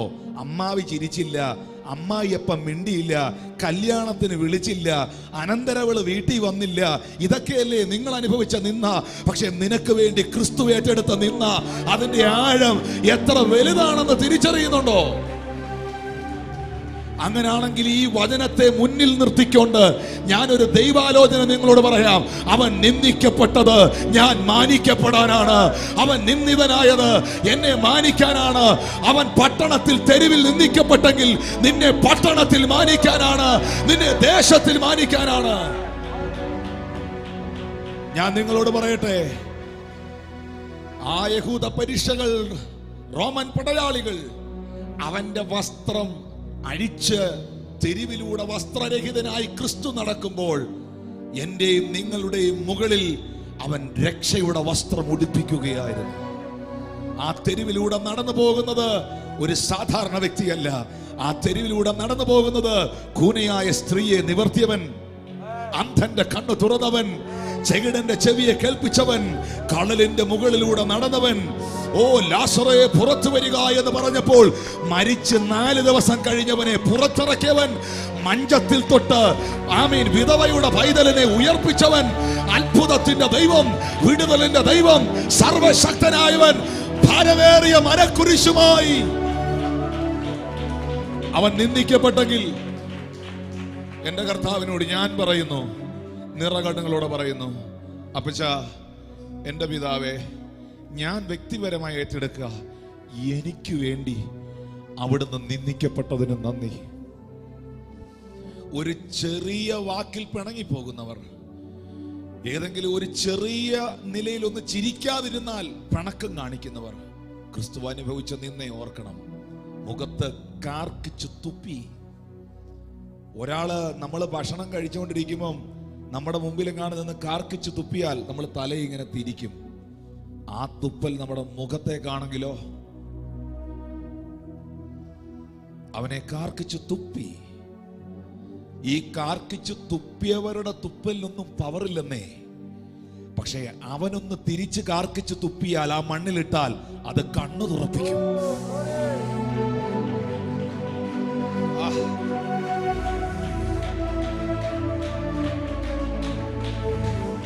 അവനൊരിക്കൽ തുപ്പലെടുത്ത് മണ്ണ് കുഴച്ച് ഒരന്ധന്റെ കണ്ണേലോട്ട് പുരട്ടി ശിലോഹാങ്കുളത്തിൽ പോയി കഴുകാൻ പറഞ്ഞ് അവൻ തിരിച്ചു വന്നത് കാഴ്ചയുള്ളവനായിട്ടാണ്. പക്ഷെ ആ തുപ്പൽ അവൻ സഹിച്ചു, നിന്ന് അവൻ സഹിച്ചു, വേദന അവൻ സഹിച്ചു. അനാദികാലം മുതൽ ഭൂമിക്ക് അടിസ്ഥാനമിടുന്നതിന് മുൻപേ അവന്റെ ഹൃദയത്തിൽ മറഞ്ഞിരുന്ന നിന്റെ ഇവിടെ ഇരിക്കുന്ന ഓരോരുത്തരുടെയും മുഖത്തെ അവന്റെ ഹൃദയത്തിൽ കണ്ടുകൊണ്ട്, എന്റെ മുഖത്തെ ഹൃദയത്തിൽ കണ്ടുകൊണ്ട്, നിന്റെ മുഖത്തെ ഹൃദയത്തിൽ കണ്ടുകൊണ്ട്, ഈ നിന്ദകൾ മുഴുവൻ അവൻ അനുഭവിച്ചത് എന്നെ മാനിക്കാനാണ്, രണ്ടാമത് പ്രവാചകൻ പറയുന്നു, അവൻ ത്യജിക്കപ്പെട്ടു. ത്യജിക്കപ്പെടുക എന്ന് പറഞ്ഞാൽ എന്താ? റിജക്ഷൻ. റിജക്ഷൻ അനുഭവിച്ചവരുണ്ടോ? റിജക്ഷന്റെ പെയിൻ ഭയങ്കരമാണ്.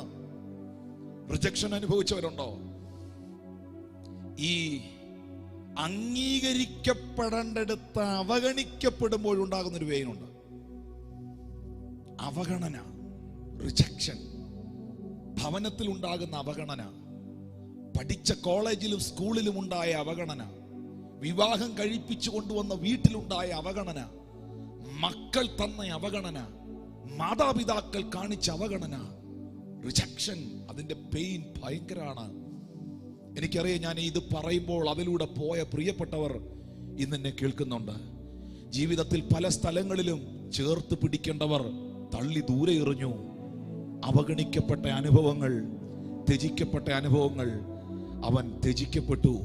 കഴിഞ്ഞ ദിവസങ്ങൾ വരെ ഓശാന പാടിയവർ തെരുവീതികളിൽ നിന്നുകൊണ്ട് പറഞ്ഞു, ഇവനൊരു ഫ്രോഡാ, ഇവനെ ക്രൂശിക്ക്, ഇവനെ ക്രൂശിക്ക്, ഇവനെ ക്രൂശിക്ക്. ഒരുപക്ഷെ അതിൽ അപ്പം വാങ്ങി ഭക്ഷിച്ചവർ കണ്ടേക്കാം, കനാവിലെ കല്യാണത്തിൽ പങ്കെടുത്തവർ കണ്ടേക്കാം, പലരും കണ്ടേക്കാം. നിമിഷങ്ങൾ കൊണ്ട് എല്ലാം മറന്ന് എല്ലാവരും അവനെ ഒറ്റപ്പെടുത്തുകയാണ്. ജീവിതത്തിൽ എവിടെങ്കിലും ഒറ്റപ്പെട്ടവർ എന്നെ കേൾക്കുന്നുണ്ടെങ്കിൽ നിന്റെ കാതിൽ മുഴങ്ങട്ടെ, നീ ഒറ്റയ്ക്കല്ല, ഒറ്റപ്പെട്ടവൻ നിന്റെ കൂടെയുണ്ട്. Oh Jesus. ജീവിതത്തിൽ എവിടെങ്കിലും ഒറ്റപ്പെട്ടവർ എന്നെ കേൾക്കുന്നവർ ഓർത്തോ, നീ ഒറ്റയ്ക്കല്ല. ശിഷ്യന്മാർ വരെ അവനെ വിട്ടോടിപ്പോയി. ശിഷ്യന്മാർ വരെ അവനെ വിട്ടോടിപ്പോയി. ഒറ്റപ്പെട്ടവൻ ഒറ്റപ്പെടലിന്റെ വേദന അറിയാം. ഇന്ന് പകൽ അവൻ നിന്റെ കൂടെ ഉണ്ട് എന്ന് തിരിച്ചറിയാ.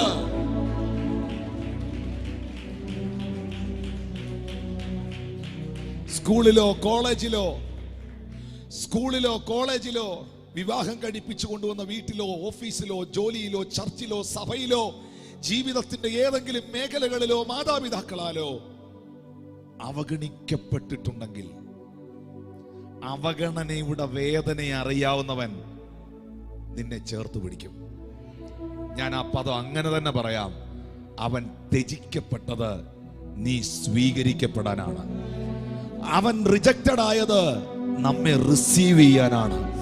എത്ര പേർക്ക് പറയാൻ കഴിയും, യേശു റിജക്ഷൻ അനുഭവിച്ചത് എന്നെ റിസീവ് ചെയ്യാനാണ്. അവൻ വ്യസനപാത്രമായി രോഗം ശീലിച്ചവനായിരുന്നു. അവനെ കാണുന്നവർ മുഖം മറച്ച് കളയത്തക്കവണ്ണം അവൻ നിന്ദിതനായിരുന്നു. എന്ന് പറഞ്ഞാൽ കർത്താവിന്റെ ശുശ്രൂഷയിൽ ഒരിക്കലെങ്കിലും പങ്കെടുത്തവർക്ക്, മോനെ അവനെ ഒരു പ്രാവശ്യമെങ്കിലും നേരി കണ്ടവർക്ക് ഈ രംഗം കാണാൻ മേല. ഒന്നോർത്തെ, മനുഷ്യർക്ക് അങ്ങോട്ട് നമ്മൾ ഈ ചില ആക്സിഡന്റ് ഒക്കെ നടന്നു കഴിയുമ്പോഴേ നമ്മൾ ഒന്നേ നോക്കുള്ളൂ. നിങ്ങൾ അങ്ങനെയൊക്കെ കണ്ടിട്ടുണ്ടോന്ന് അറിയില്ല. ഒന്നേ നോക്കുള്ളൂ, പിന്നെ ഒന്നുകൂടെ നോക്കാൻ തോന്നില്ല. അതുപോലെ തകർന്നു കിടക്കുന്ന കാഴ്ചകൾ. ഇതുപോലെ കർത്താവിനെ ഒന്നേ നോക്കാൻ പറ്റുള്ളൂ, പിന്നെ ഒന്നുകൂടെ നോക്കാൻ ഹൃദയം അനുവദിക്കുകയില്ല. അതുപോലെ അവൻ നിന്ദിതനായിരുന്നു. എൻ്റെ ചോദ്യം ഇതാണ്, ഇതാർക്ക് വേണ്ടിയാണ്? ഇതാർക്ക് വേണ്ടിയാണ്? ഇവിടെ ഇരുന്നുകൊണ്ട് നിങ്ങൾക്ക് ഇതെനിക്ക് വേണ്ടിയായിരുന്നു എന്ന് പറയാൻ പറ്റുന്നില്ലെങ്കിൽ, are you saved? You are the child of God. നിങ്ങൾ രക്ഷിക്കപ്പെട്ട ആളാണോ? നിങ്ങൾ ക്രിസ്തുവിലേക്ക് വന്ന ആളാണോ? ഇതെനിക്ക് വേണ്ടിയായിരുന്നു. ആരും അവനെ ഓണർ ചെയ്തില്ല. ഈ നമ്മളൊക്കെ അനുഭവിക്കുന്ന ഓണർ ഉണ്ടല്ലോ, ബഹുമാനം, അതെന്റെ കർത്താവിനെ പലരും ഡിസോണർ ചെയ്തുകൊണ്ടാണ്. നമ്മൾ അനുഭവിക്കുന്ന ബഹുമാനം അവിടെയാ. ആ കഴുതയുടെ മുകളിലേക്ക് ക്രിസ്തു കയറിയപ്പോൾ ആ കഴുത ബഹുമാനിക്കപ്പെട്ടു. ആ കഴുത ജെറുസലേം ദേവാലയത്തിലേക്ക്, ഒറ്റ കഴുതകളും ഇന്ന് വരെ ജെറുസലേം ദേവാലയത്തിൽ കയറിയിട്ടില്ല. നിങ്ങൾക്കറിയോ, ഒറ്റ കഴുതയും കയറിയിട്ടില്ല. കാരണം ഈ മൃഗങ്ങളിൽ പലതിനെയും വിവിധ നിലകളിൽ യാഗമായിട്ട് ഉപയോഗിക്കാറുണ്ട്, പലതിനെയും യാഗമായിട്ട് ഉപയോഗിക്കാറുണ്ട്. പക്ഷെ കഴുതയെ പിടലി ഓടിച്ച് പുറംപറമ്പിൽ കളയുക, അല്ലെങ്കിൽ മലയുടെ കിഴുകാങ്കുത്ത് മലയുടെ മേളിൽ നിന്ന് താഴോട്ട് കളയുക, പെടലി ഓടിച്ച് കളയുക. ഇതാണ് കഴുത ചെയ്യുന്ന. കല്ലെടുത്തെറിയുക, വിരട്ടി ഓടിക്കുക, വിഴുപ്പ് ചുമപ്പിക്കുക, ഇതൊക്കെയാണ് കഴുതയെ കൊണ്ട് ചെയ്യുന്നത്. ഇങ്ങനെ ഇരിക്കുമ്പോൾ യേശു പറഞ്ഞു, ഒരു പ്രവചനത്തിൻ്റെ നിവർത്തീകരണത്തിനായി സക്കറിയാ പ്രവാചകൻ പ്രവചിച്ചു, ജെറുസലേം തെരുവീതിയിലൂടെ ഇസ്രായേലിൻ്റെ വീണ്ടെടുപ്പുകാരൻ കഴുതമേൽ വാഹനമേറി വരുമെന്നുള്ള പ്രവചനം നിവർത്തീകരിക്കപ്പെടേണ്ടതിന് നിങ്ങൾ ഇന്ന് വരെ കണ്ടിട്ടില്ലാത്ത ഒരു കഴുതയും അതിൻ്റെ കുട്ടിയെയും കാണും. അതിനെ അഴിപ്പീൻ. അഴിക്കുമ്പം തെരുകലെന്ന് പറഞ്ഞാൽ പറഞ്ഞോണം, കർത്താവിന് ഇതിനെയും കൊണ്ട് ആവശ്യമുണ്ട് എന്ന് പറവീൻ. ഹല്ലേലൂയ. ആ കഴുതയുടെ മുകളിൽ കഴുതയും അതിൻ്റെ കുട്ടിയും ഉണ്ടെന്ന് ഓർക്കണം. കഴുതയും അതിൻ്റെ കുട്ടിയും ഉണ്ട്. സത്യം പറയട്ടെ, ആ കഴുതയുടെ മുകളിലോട്ട് യേശു കയറി. ആ കഴുതയുമായി കർത്താവ് മുന്നോട്ട് പോകുമ്പോൾ കുട്ടിയും കാണുമേ കൂടെ. അങ്ങനെ ചിന്തിച്ചു. ഞാൻ അങ്ങനെ ചില പടങ്ങളിലൊക്കെ കണ്ടിട്ടുണ്ട്. കുട്ടിയും കാണുമേ കൂടെ. കഴുതയെ, പെൺകഴുതയെ എൻ്റെ കുട്ടിയുണ്ട്, അതിനെ അഴിക്കാനല്ലേ പറഞ്ഞേ. ഒരു പക്ഷേ മുന്നോട്ട് പോകുമ്പോൾ ആൾക്കാർ പൂക്കളിടുകയും കുരുത്തോലകൾ വീശുകയും ഒലിവിൻ ചില്ലകൾ വീശുകയും വഴിയിൽ തുണി വിരിച്ചു കൊടുക്കുകയും ഒക്കെ ചെയ്യുന്ന കണ്ടപ്പോൾ ഈ കഴുതയ്ക്ക് അങ്ങ് അത്ഭുതം തോന്നിക്കാണും. കഴുത ഉടനെ ഒരു ഇൻസ്റ്റാഗ്രാം പേജ് തുടങ്ങുകയല്ല. ആരും മിണ്ടുന്നില്ലല്ലോ.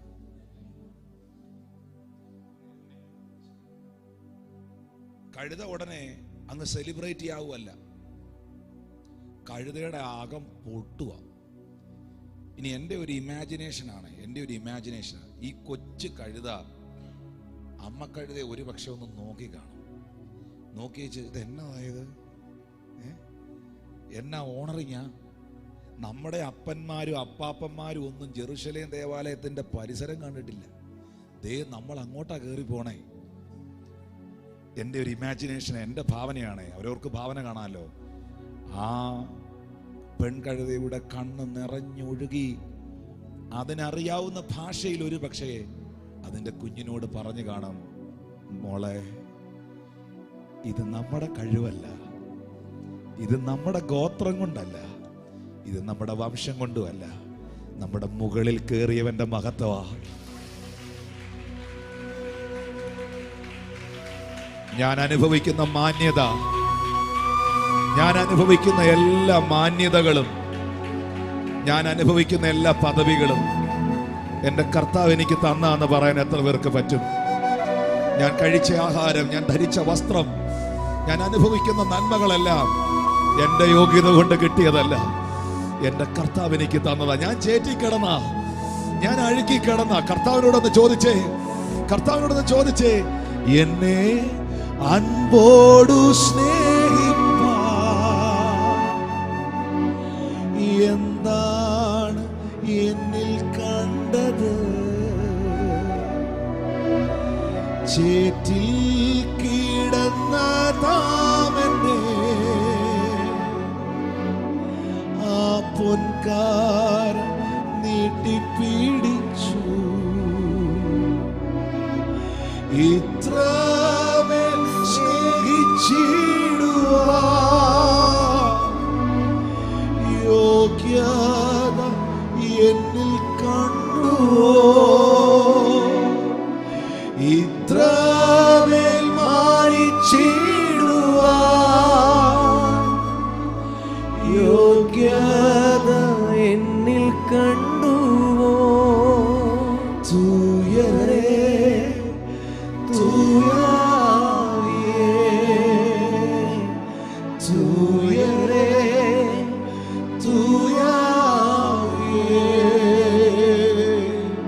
വറ്റാത്ത ഉറവേ തേനിലും മധുരമേ, വറ്റാത്ത ഉറവേ തേനിലും മധുരമേ, എന്നെ അൻപോടു സ്നേഹിപ്പാ. എന്താണ് എന്നിൽ കണ്ടത്? ചേറ്റിൽ കിടന്നതാവനെ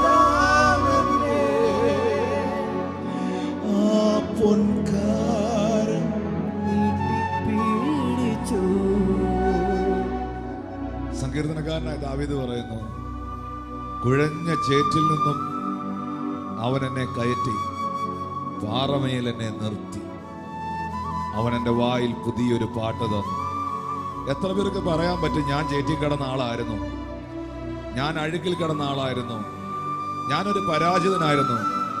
ഞാൻ ഒരിക്കൽ ഈ ഒരു സന്ദേശം ഒരു വീട്ടിൽ പറഞ്ഞുകൊണ്ടിരുന്നപ്പോൾ ഭയങ്കര മാന്യനായ ബിസിനസ് ഒക്കെ നടത്തുന്ന വലിയൊരു സഹോദരൻ എഴുന്നേറ്റ് എന്ന് പറഞ്ഞു, എൻ്റെ പൊന്നു ബ്രദറെ, എൻ്റെ പൊന്നു പാസ്റ്ററെ, ഞാൻ കഴുതയല്ലായിരുന്നു, ഞാൻ വെറും പൊട്ടനായിരുന്നു, ഞാൻ വെറും കഴിവ് കെട്ടവനായിരുന്നു, എന്നെ കഴുതയെന്ന് പോലും വിളിക്കാൻ കൊള്ളുകയില്ലായിരുന്നു, അത്രയും ക്വാളിറ്റി പോലും എനിക്കില്ലായിരുന്നു.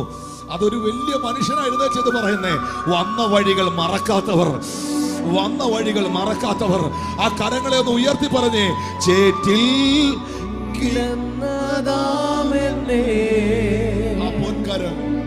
ആ പൊൻകരം നീട്ടിപ്പീടിച്ചു. ഒരിക്കൽ കൂടെ, ചേറ്റിൽ കീടന്നതാമെന്നെ ആ പൊൻകരം നീട്ടിപ്പീടിച്ചു. ഓ ഇത്രമേൽ സ്നേഹിച്ചിടുവാൻ യോഗ്യത എന്നിൽ കണ്ടുവോ, ഇത്രമേൽ മാനിച്ചിടുവാൻ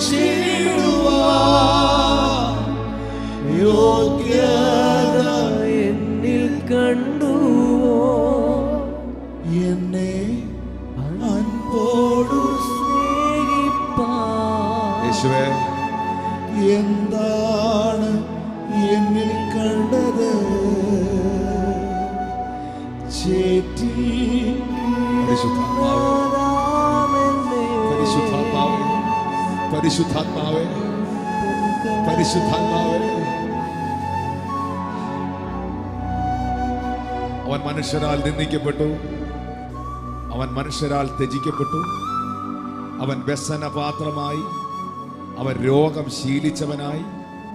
യേശുവിനെ കാണുന്നവരൊക്കെ മുഖം മറച്ച് കളയത്തക്കവണ്ണം അവൻ നിന്ദിതനായി. ആരും അവനെ ആദരിച്ചില്ല. എന്നെ ആദരിക്കാൻ, എന്നെ മാനിക്കാൻ, എന്നെ സ്വീകരിക്കാൻ, എന്നെ അനുഗ്രഹിക്കാൻ, എന്നെ സൗഖ്യമാക്കാൻ.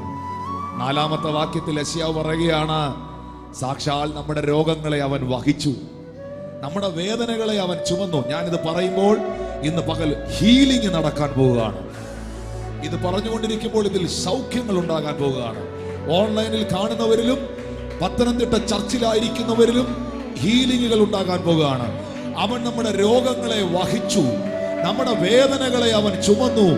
ഓ ഹല്ലേലൂയ. 5-ാമത്തെ വാക്യത്തിൽ പ്രവാചകൻ പറയുന്നു, അവൻ നമ്മുടെ അതിക്രമങ്ങൾ നിമിത്തം മുറിവേറ്റു, നമ്മുടെ അകൃത്യങ്ങൾ നിമിത്തം തകർന്നു, നമ്മുടെ സമാധാനത്തിന്റെ ശിക്ഷ അവന്റെ മേലായി, അവന്റെ അടിപ്പിണരുകളാൽ നമുക്ക് സൗഖ്യം വന്നിരിക്കുന്നു. ഓ ഹല്ലേലൂയ. അവന്റെ അടിപ്പിണരുകളാൽ, അവന്റെ അടിപ്പിണരുകളാൽ, യേശുവിന്റെ അടിപ്പിണരുകളാൽ, അവന്റെ അടിപ്പിണരുകളാൽ നമുക്ക് സൗഖ്യം വന്നിരിക്കുന്നു. ആ കൈകൾ അടിച്ചൊന്ന് സ്വീകരിച്ചോ. ഓ യെസ്. എന്റെ വേദന അവൻ ചുമന്നെങ്കിൽ, എന്റെ വേദന അവൻ വഹിച്ചെങ്കിൽ, ആമേൻ, ഇല്ലീഗലായി അവന്റെ മേൽ കെട്ടിവെക്കുന്ന ശക്തികളെ യേശുവിന്റെ നാമത്തിൽ ഇത് പകൽ ഞാൻ ശാസിക്കുകയാണ്. സൗഖ്യങ്ങൾ ഉണ്ടാകട്ടെ, സൗഖ്യങ്ങൾ ഉണ്ടാകട്ടെ.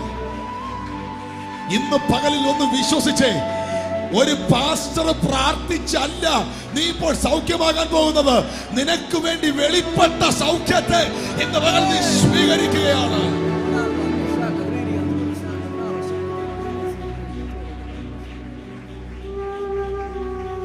അവന്റെ അടിപ്പിണരുകളാൽ. ഏതെങ്കിലും ശാരീരികമായ രോഗമുള്ളവരോ ബുദ്ധിമുട്ടുള്ളവരോ ഒന്ന് കൈ ഉയർത്തി പിടിച്ചോ. എന്തെങ്കിലും കേസിൽ ഇരിക്കുന്നവർ കൈ ഉയർത്തി പിടിച്ചോ, ഉയർത്തി പിടിച്ചോ. ഞാൻ ആ വാക്യം ഒന്നുകൂടെ വായിക്കുകയാണ്. അവൻ നമ്മളുടെ അകൃത്യം നിമിത്തം മുറിവേറ്റു, അകൃത്യങ്ങൾ നിമിത്തം തകർന്നു, നമ്മുടെ സമാധാനത്തിന്റെ ശിക്ഷ അവന്റെ മേലായി, അവന്റെ അടിപ്പിണരുകളാൽ നമുക്ക് സൗഖ്യം വന്നിരിക്കുന്നു. യേശുവിന്റെ ശരീരത്തിൽ വീണ മുറിവുകളാൽ അവന്റെ ശരീരത്തിലുണ്ടായ അടിപ്പിണരുകളാൽ, ആ അടിയുടെ ചൂടടയാളങ്ങളാൽ ഇന്ന് പകൽ യേശുവിൻ നാമത്തിൽ സൗഖ്യം വന്നിരിക്കുന്നു.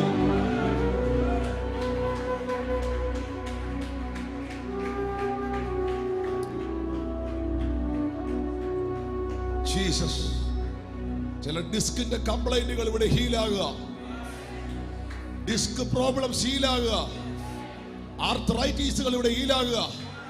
വിവാഹം കഴിഞ്ഞ് വർഷങ്ങളായിട്ടും തലമുറകളില്ലാത്ത ദമ്പതികളെ ഇന്ന് പകൽ ഈ ആലയത്തിൽ ദൈവം സന്ദർശിക്കുകയാണ്.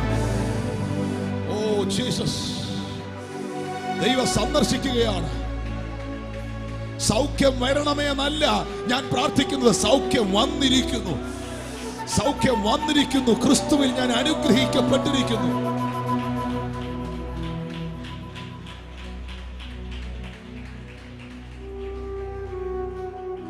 Healings, healings.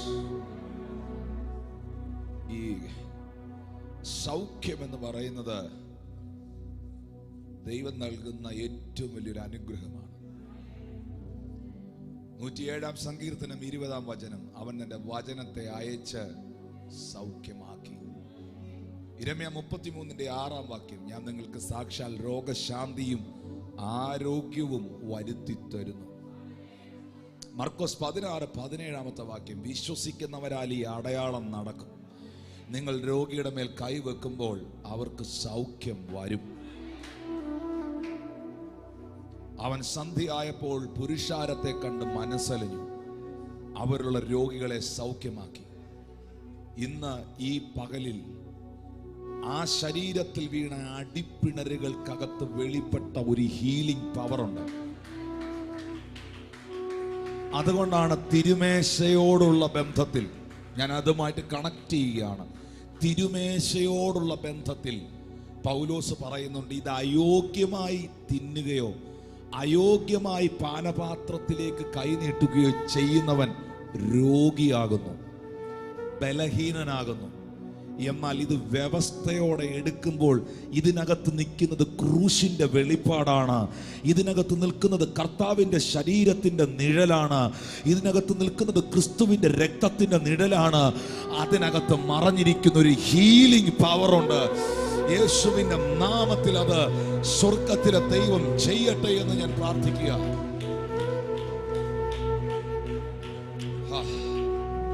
നമ്മൾ ഓർക്കണം, എൻ്റെ ഓർമ്മയ്ക്കായി ഇത് ചെയ്വീൻ എന്ന് ബൈബിൾ പറയുമ്പോൾ നമ്മൾ ഓർക്കണം, നമ്മളെ ഇവിടെ കൊണ്ടുവന്ന് ഇരുത്താൻ, നമ്മളെ ഇത് എടുപ്പിക്കാൻ, നമ്മളെ സ്വർഗത്തിൻ്റെ അവകാശികളാക്കി മാറ്റാൻ, നമ്മളെ ദൈവമക്കളെന്ന് വിളിക്കപ്പെടുവാൻ എൻ്റെ പൊന്നു കർത്താവ് അനുഭവിച്ച വ്യഥപ്പാടുകൾ, വേദനകൾ എത്ര അധികമായിരുന്നു എന്ന്, എത്ര അധികമായിരുന്നു എന്ന്.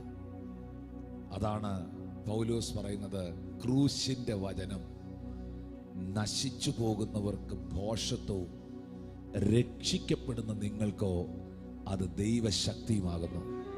പിന്നെയും പൗലോസ് പറഞ്ഞു, ഞങ്ങളോ ക്രൂശിക്കപ്പെട്ട ക്രിസ്തുവിനെ പ്രസംഗിക്കുന്നു. Without cross there is no Christianity. ക്രൂശില്ലാത്ത സന്ദേശമാണോ? ക്രൂശില്ലാത്ത മെസ്സേജ് ആണോ? ഇന്ന് പകൽ ഇവിടെ നിങ്ങൾക്ക് തരാൻ കഴിയുന്നതിൽ ഏറ്റവും വലിയ സന്ദേശമാണ്, നിനക്ക് വേണ്ടി ഒരുവൻ മരിച്ചിരിക്കുന്നു, അവനായി നീ ജീവിക്കണം എന്ന സന്ദേശം. ഈ പൗലോസ് തന്റെ ലേഖനത്തിൽ പറയുന്നുണ്ട്, എല്ലാവർക്കും വേണ്ടി ഒരുവൻ മരിച്ചിരിക്കെ എല്ലാവരും മരിച്ചുവെന്നും ഇനി ജീവിക്കുന്നവർ തങ്ങൾക്ക് വേണ്ടി അല്ല ജീവിക്കേണ്ടത്, തങ്ങൾക്ക് വേണ്ടി മരിച്ചവനായി അത്രേ ജീവിക്കേണ്ടത് എന്ന് എഴുതിയിരിക്കുന്നു. എല്ലാവർക്കും വേണ്ടി ഒരുവൻ മരിച്ചിരിക്കെ എല്ലാവരും മരിച്ചെന്നും പേര് പറഞ്ഞിട്ടില്ല. എല്ലാവർക്കും വേണ്ടി ഒരുവൻ മരിച്ചിരിക്കെ എന്ന് പുള്ളി പറഞ്ഞ് എഴുതിപ്പോയിട്ട് ആ മരിച്ചത് ആരാന്ന് പേര് പറഞ്ഞിട്ടില്ല. കാരണം എല്ലാവർക്കും വേണ്ടി മരിച്ചവൻ ഒറ്റൊരാളേ ഉള്ളൂ. പുള്ളി മരിച്ചതൊരു പാർട്ടിക്ക് വേണ്ടിയല്ല, പുള്ളി മരിച്ചതൊരു സംഘടനയ്ക്ക് വേണ്ടിയല്ല. യേശു മരിച്ചത് ഏതെങ്കിലും ഒരു കമ്മ്യൂണിറ്റിക്ക് വേണ്ടിയല്ല. യേശു മരിച്ചത് ക്രിസ്ത്യാനികൾക്ക് വേണ്ടിയല്ല. യേശു മരിച്ചത്, ക്രൂശ് എടുത്തത്, ജീവനെ തന്നത് മാനവകുലത്തിന്റെ മുഴുവൻ വിമോചനത്തിന് വേണ്ടിയാണ്. നിങ്ങളുടെ രക്ഷയ്ക്കാണ്, നിങ്ങളുടെ വീണ്ടെടുപ്പിനാണ്. ഹല്ലേലൂയ. ശബ്ദം ഉയർത്തി കർത്താവിനൊന്ന് സ്തോത്രം ചെയ്തേ. Hallelujah. Number 1, Jesus instituted this table. Number 2, this is the new covenant. Number 3, this is the remembrance. ഇതൊന്നും ഓർക്കാതെ നമുക്ക് ഇത് എടുക്കാൻ പറ്റൂല. Number 4, രണ്ട് കാര്യം ഇവിടെ പറഞ്ഞ് പ്രാർത്ഥിക്കുന്നു. Number 4, this is a fellowship and the unity in Christ. ഇത് ക്രിസ്തുവിലുള്ള കൂട്ടായ്മയും ഐക്യതയും കാണിക്കുന്നു. വായിക്കാം 1 കൊരിന്ത്യർ 10-ാം അധ്യായം 16-17 വാക്യങ്ങൾ. 1 കൊരിന്ത്യർ 10:16-17. ഈ നാം അനുഗ്രഹിക്കുന്ന അനുഗ്രഹപാത്രം, അനുഗ്രഹപാത്രം ക്രിസ്തുവിന്റെ രക്തത്തിന്റെ കൂട്ടായ്മയല്ലയോ? നാം അനുഗ്രഹിക്കുന്ന ഈ അനുഗ്രഹപാത്രം. Listen, this is important. മോനെ ഒന്ന് ഹെൽപ്പ് ചെയ്യാമോ? നാം അനുഗ്രഹിക്കുന്ന അനുഗ്രഹപാത്രം ക്രിസ്തുവിന്റെ രക്തത്തിന്റെ കൂട്ടായ്മയല്ലയോ? ഇപ്പം ഈ ടേബിളിനെ, ഈ ശുശ്രൂഷയെ എന്നെ നോക്കിയേ, ഞാൻ അത് ഇംഗ്ലീഷിലൊന്ന് വായിക്കുകയാണ് വാക്യം. The cup of blessing which we bless, the cup of blessing, നാം അനുഗ്രഹിക്കുന്ന അനുഗ്രഹപാത്രം. നിങ്ങളിവിടെ കാണുന്നത് ഒരു അനുഗ്രഹത്തിന്റെ മേശയാണ്. ഇത് അനുഗ്രഹിക്കപ്പെട്ടവരെടുക്കുന്ന മേശയാണ്. ഈ സാധാരണ നിലയിലെ ഈ സാമുദായിക സഭകളിലും അല്ല പെന്തിക്കോസിലും ഒക്കെ എല്ലായിടത്തും പലപ്പോഴും ഈ തിരുമേശയുടെ ശുശ്രൂഷ അങ്ങോട്ട് അടുത്ത് വരുമ്പോൾ ഒരു കരച്ചിലും ഒരു ഏറ്റുപറച്ചിലും ഒരു ബഹളമൊക്കെ ഉണ്ട്. Praise God. വേണ്ടെന്നല്ല, നല്ലത്, അങ്ങനെ വേണം, അങ്ങനെ വേണം. പക്ഷേ ശരിക്കും ഒരു വിശുദ്ധനെ സംബന്ധിച്ച്, യഥാർത്ഥമായി കർത്താവിന് വേണ്ടി ജീവിക്കുന്ന ഒരു ദൈവവൈതലിനെ സംബന്ധിച്ച് ഈ തിരുമേശ കാണുമ്പോൾ പുള്ളിയുടെ അകത്ത് കരച്ചിലല്ല വരുന്നേ, പുള്ളിയുടെ അകത്ത് ഭയങ്കര പ്രത്യാശയാണ് വരുന്നേ. കാരണം ഇത് ദൈവം ഒരുക്കിയത് എല്ലാവർക്കും വേണ്ടിയല്ല. ഞാൻ പറഞ്ഞ മനസ്സിലാവുന്നോ? ഈ 5 അപ്പവും 2 മീനും യേശു വർദ്ധിപ്പിച്ച് എല്ലാവർക്കും കൊടുത്തു. അപ്പം വർദ്ധിപ്പിച്ച് എല്ലാവർക്കും കൊടുത്തു. എന്നിട്ട് 12 കൊട്ട എക്സ്ട്രാ വന്നു. 12 ചെറിയ പാക്കറ്റ് അല്ല, 12 കൊട്ട എക്സ്ട്രാ വന്നു. എക്സ്ട്രാ വന്നത് യേശു പറഞ്ഞു ടേക്ക് അവേ എടുത്തോളാൻ പറഞ്ഞു. പാഴ്സലാക്കി കൊണ്ടുപോയി വഴിയിലുള്ളവർക്കെല്ലാം കൊടുത്തോളാൻ പറഞ്ഞു. അപ്പൊ അപ്പം വർദ്ധിപ്പിച്ചത് എല്ലാവർക്കും കൊടുത്തു. അവരുടെ ജീവിതമോ പേരോ കുടുംബമോ ഒന്നും കർത്താവ് അന്വേഷിച്ചില്ല. കാനാവിലെ കല്യാണത്തിൽ പച്ചവെള്ളത്തെ വീഞ്ഞാക്കി മാറ്റി. കല്യാണത്തിന് വന്ന മുഴുവൻ എണ്ണത്തിനും കിട്ടി, ആരെ ഒഴിവാക്കിയില്ല, എല്ലാവരും കുടിച്ചു. പക്ഷേ യേശു കർത്താവ് ഈ ശുശ്രൂഷ ചെയ്തത് പബ്ലിക്കലി അല്ല, പ്രൈവറ്റ് ആയിട്ടാണ്. മനസ്സിലാവുന്നോ? അതിനുവേണ്ടി ഒരു റൂം ആദ്യം ബുക്ക് ചെയ്തു, അതിനുവേണ്ടി ഒരു സ്ഥലം ആദ്യം എടുത്തു. എന്നിട്ട് തൻ്റെ ശിഷ്യന്മാരെ മാത്രം കൊണ്ടുപോയി. എല്ലാവരും പോന്നോളാൻ പറഞ്ഞില്ല. അപ്പോ ഒരു കാര്യം അതിവിടെ വ്യക്തമാണ്, ഇത് വഴിയെ പോകുന്നവനെല്ലാം കൊടുക്കാനുള്ളതല്ല. വഴിയെ പോകുന്നവർക്കെല്ലാം സൗഖ്യം കിട്ടട്ടെ, വെറുതെ വന്നവർക്ക് പോലും വിടുതലാകട്ടെ, ഇവിടെ ചുമ്മാ വന്നിരിക്കുന്നവർ പോലും നന്മയുണ്ടാകട്ടെ. പക്ഷേ ഇതിനകത്തേക്ക് കൈ നീട്ടണമെങ്കിൽ, ഇതെടുക്കണമെങ്കിൽ അത് ദൈവം വെച്ചിരിക്കുന്ന ഒരു വ്യവസ്ഥയുണ്ട്. ബൈബിളിലെ എല്ലാ സ്നേഹവും അൺകണ്ടീഷണലാണ്, അഗാപ്പയാണ്, വ്യവസ്ഥകളില്ലാത്ത സ്നേഹമാണ്. പക്ഷേ ഈ ഒരു ശുശ്രൂഷയിൽ അപ്പോസ്തലന്മാരിലൂടെയും ഞാൻ സേവിക്കുന്ന കർത്താവായ യേശു ക്രിസ്തുവിലൂടെയും അവൻ വെച്ചിരിക്കുന്ന ഒരു അടിസ്ഥാനം ഞാൻ കാണുന്നുണ്ട്. അപ്പോസ്തല പ്രവൃത്തി 2-ാം അധ്യായത്തിലേക്ക് വരുമ്പോൾ അപ്പോസ്തലന്മാരുടെ പ്രസംഗം കേട്ടവർ, അതിന്റെ 3-ാം അധ്യായത്തിൽ പ്രധാനമായും പ്രസംഗം കേട്ടവർ, പത്രോസിന്റെ മെസ്സേജ് കേട്ടവർ മാനസാന്തരപ്പെട്ടു, അവരുടെ ഹൃദയത്തിൽ കുത്തുകൊണ്ടു. അവർ അപ്പോസ്തലനായ പത്രോസിനോട് ചോദിച്ചു, സഹോദരന്മാരെ, ഞങ്ങൾ എന്താ ചെയ്യേണ്ടി? പത്രോസ് പറഞ്ഞു, നിങ്ങൾ ഓരോരുത്തൻ മനസാന്തരപ്പെട്ട് താങ്കളുടെ പാപവിമോചനത്തിനായി യേശുക്രിസ്തുവിന്റെ നാമത്തിൽ സ്നാനമേൽക്കുവീൻ, എന്നാൽ പരിശുദ്ധാത്മാവെന്ന ദാനം നിങ്ങൾക്ക് ലഭിക്കും. എന്നിട്ട് ഇത് കേട്ടവർ പത്രോസിന്റെ കൈക്കീഴിൽ സ്നാനമേറ്റു. അടുത്ത വാക്യം, അവർ അപ്പം നുറുക്കി. അപ്പോസ്തലന്മാരുടെ ഉപദേശം കേട്ടു, അപ്പം നുറുക്കി, പ്രാർത്ഥന കഴിച്ചു, കൂട്ടായ്മ ആചരിച്ചു. അപ്പോ അവർ അപ്പോസ്തലന്മാരുടെ ഉപദേശം കേട്ടു, കൂട്ടായ്മ ആചരിച്ചു, അപ്പം നുറുക്കി, പ്രാർത്ഥന കഴിച്ചു. അപ്പോസ്തല പ്രവൃത്തി 2:42. അവരെന്ത് ചെയ്തു? അപ്പോസ്തലന്മാരുടെ ഉപദേശം കേട്ടു. നാട്ടുകാരുടെ ഉപദേശമല്ല, അപ്പോസ്റ്റോലിക് ഡോക്ട്രിൻ. കൂട്ടായ്മ ആചരിച്ചു, ഫെലോഷിപ്പ്. അപ്പോ നമുക്ക് എന്ത് വേണം? രക്ഷിക്കപ്പെട്ട കർത്താവിനാൽ വീണ്ടെടുക്കപ്പെട്ട ദൈവപൈതലിന് ഒരു ഫെലോഷിപ്പ് മസ്റ്റാണ്, ഒരു കൂട്ടായ്മ ആവശ്യമാണ്. ആ കൂട്ടായ്മയിലൂടെയാണ് ക്രിസ്തുവെന്ന തലയോളം നമ്മെ സകലത്തിലും ദൈവം വളർത്തിയെടുക്കുന്നത്.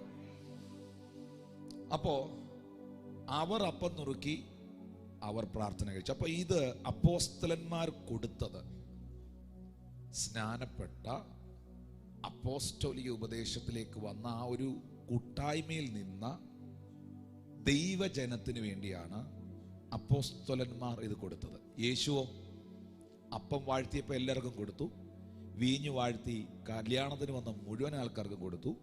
പക്ഷെ ഇത് പ്രൈവറ്റായിട്ട് കൊടുത്തു. അങ്ങനെയാണെങ്കിൽ ഇത് ഭയങ്കര ഇമ്പോർട്ടൻ്റ് ആയ ഒരു ശുശ്രൂഷയാണ്. ജീവിതത്തിൽ ഇതിൽ പങ്കെടുക്കണം. കാര്യം എന്നാന്ന് ഞാൻ പറയാം. യോഹന്നാന്റെ സുവിശേഷം 6-ാം അധ്യായത്തിലേക്ക് വരുമ്പോഴേ യേശു കർത്താവ് പറയുന്ന ഒരു വാക്കുണ്ട്, നിങ്ങളുടെ പിതാക്കന്മാർ മരുഭൂമിയിൽ മന്ന തിന്നിട്ടും മരിച്ചല്ലോ, ഇതോ തിന്നുന്നവൻ എന്നേക്കും ജീവിക്കും, ഒടുക്കത്തെ നാളിൽ ഞാൻ അവനെ ഉയർപ്പിക്കും. നോർത്തെ, അതിന്റെ പവർ എന്നാ നോർത്തെ. ഞാൻ ജീവന്റെ അപ്പമാകുന്നു, ഞാൻ സ്വർഗത്തിൽ നിന്ന് വന്ന ജീവന്റെ അപ്പമാകുന്നു. ഉടനെ ഈ യഹൂദന്മാരെല്ലാം കൂടെ യേശു കർത്താവിനോട് ചോദിച്ചു. അവർ പിറുപിറുത്തു. 41-ാമത്തെ വാക്യത്തിൽ, യോഹന്നാൻ 6:41, ഞാൻ സ്വർഗത്തിൽ നിറങ്ങി വന്ന അപ്പമെന്ന് അവൻ പറഞ്ഞതിനാൽ യഹൂദന്മാർ അവനെ കുറിച്ച് പിറുപിറുത്തു. അവരിങ്ങനെ കുറ്റം പറഞ്ഞു. എന്നിട്ട് പിന്നെ അവർ ചോദിച്ചു, ഒരു മനുഷ്യന് അവന്റെ മാംസം തിന്നാനും രക്തം കുടിക്കാനും തരാൻ എങ്ങനെ കഴിയും? യേശു പറഞ്ഞു, എൻ്റെ മാംസം സാക്ഷാൽ ഭക്ഷണവും എൻ്റെ രക്തം സാക്ഷാൽ പാനീയവുമാകുന്നു. യേശു കർത്താവ് പറയുന്നത്, ഞാൻ എൻ്റെ മാംസവും എൻ്റെ രക്തവും എടുത്തു തരുമെന്നല്ല, എൻ്റെ മാംസത്തിനും എൻ്റെ രക്തത്തിനും നിഴലായിരിക്കുന്ന പാനീയം, ഭക്ഷണം, അത് തരുന്ന ഒരു സമയം വരുന്നുണ്ട്. അത് തിന്നുന്നവൻ എന്നേക്കും ജീവിക്കും. അവൻ്റെ അകത്ത് സ്വയ ലൈഫ് ഉണ്ടാകും. ഒടുക്കത്തെ നാളിൽ ഞാൻ അവനെ ഉയർപ്പിക്കും. ഞാനൊരു കാര്യം ചോദിക്കട്ടെ പ്രിയപ്പെട്ടവരെ, പെന്തിക്കോസ് നാളിൽ മുൻമഴ പെയ്ച്ച പരമപിതാവേ പിന്മഴ നൽകാന്നുള്ള പാട്ടിന്റെ 2-ാമത്തെ ശീല 8 തവണ പാടിയാൽ ഉയർപ്പിക്കും എന്ന് പുസ്തകത്തിലില്ല. ഇത്ര രൂപ സ്തോത്ര കാഴ്ച കൊടുത്താൽ ഉയർപ്പിക്കും എന്ന് പുസ്തകത്തിലില്ല. കൈയടിച്ച് ആഞ്ഞു പിടിച്ച് പാടിയാൽ ഉയർപ്പുണ്ടാകും എന്ന് ബൈബിളിൽ പറയുന്നില്ല. പക്ഷേ ബൈബിൾ ഉറപ്പിക്കുന്ന, ഗ്യാരണ്ടി തരുന്ന ഒന്നാണ്, ഇതോ തിന്നുന്നവൻ എന്നേക്കും ജീവിക്കും, ഒടുക്കത്തെ നാളിൽ അവനെ ഉയർപ്പിക്കും. ഒന്ന് കൈയടിച്ച് കർത്താവിന് നന്ദി പറയാ. അപ്പോ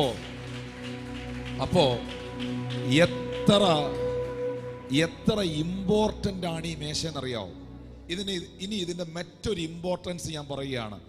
നമ്മളിപ്പോൾ വായിച്ചു, നാം അനുഗ്രഹിക്കുന്ന അനുഗ്രഹപാത്രം ക്രിസ്തുവിൻ്റെ രക്തത്തോടുള്ള കൂട്ടായ്മയല്ലയോ? നാം നുറുക്കുന്ന അപ്പം കർത്താവിൻ്റെ ശരീരത്തോടുള്ള കൂട്ടായ്മയല്ലയോ? Fellowship with his body and the blood. യേശുവിൻ്റെ രക്തത്തോടും യേശുവിൻ്റെ ശരീരത്തോടുമുള്ള ഫെലോഷിപ്പ്. നമുക്ക് അത് സ്വീകരിക്കാൻ ഒറ്റ വഴിയേ ഉള്ളൂ, ഈ തിരുമേശയിലൂടെ മാത്രം. അപ്പൊ എന്തുകൊണ്ടാ പൗലോസ് പറഞ്ഞേ, ഇത് എടുക്കുന്നവൻ അയോഗ്യമായി എടുക്കുമ്പോൾ അവൻ രോഗിയാകുന്നു, അയോഗ്യമായി എടുക്കുന്നവൻ കുറ്റക്കാരനാകുന്നു.